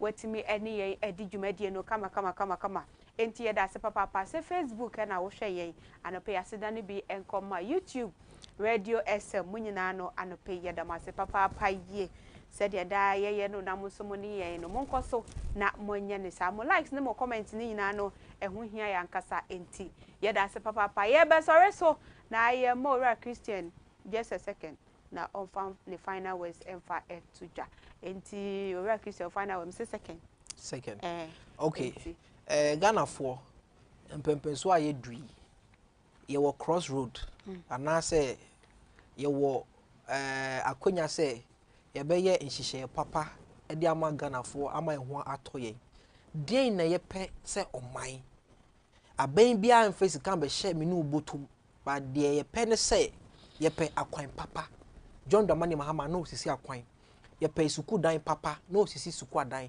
ye pe asipiti papa se na be ya se o yare me ma me yare me nana yare me ba anase me akasa me yare mpo a metime nya ayarehwe papa se me ye business a metime ye den ekoba na economy no enya flexible mo bia enti se ye kwakoto aba Disney ba 7 ta wo be hwe John Dramani Mahama ni bobre ni nimdie ene ni experience owo no na wa hwe so ato aba ma no Dr. Bawumia wadada yen we twan tra che yen 8 years ni wo fa dollar no e wo 380 pesos ene e 16 point something and running enti se wo de amamo we to ho a de he na wo befa John Dramani Mahama tan na ton dokono ba ko 1 Ghana cedi ene dokono e 7 cedi 5 Ghana cedis on ton chi na mumpo no ene construction for cement one bag na ton 27 Ghana cedis ene eye 107 Ghana cedis untua transport mpo ye anwea one truck na ton 700 cedis then no ene eye 3500 Ghana cedis,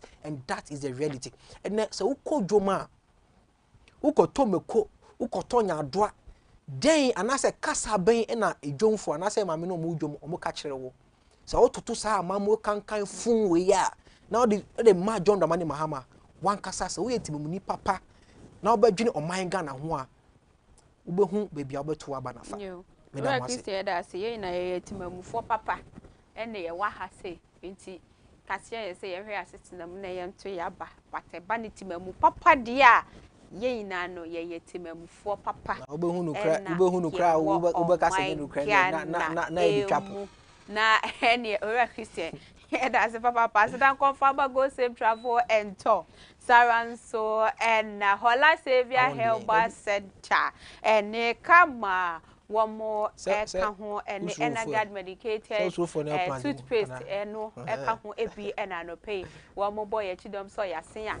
yetimi edi dwumade edi eba beda wo midin edi na nekia achelba atasida en confirm meeting no camera woman ene na wona gina ho no ma me abeta wajini tu wo honom MCR inusa wonso nyamisa papa me producer na ya bebi a wo bia mgidi sanope wo hwe me nyame onhira na adwuma pa wo ye ebusia ochena no pa ebo no nso wa ye wa hanom ye besim konwa Ghana de ekoso bi na yetimi ede brown na so wo fie no wunya bi ehwe se de dani de na ye no na ye bubu ni tot na wunya wo de enti ochena uku ade bomodi anafo afidie no to Great Commission TV na hunu de ekoso ewo oman Ghana mu. Ema mo ni hwe eni tia adehye yakramo.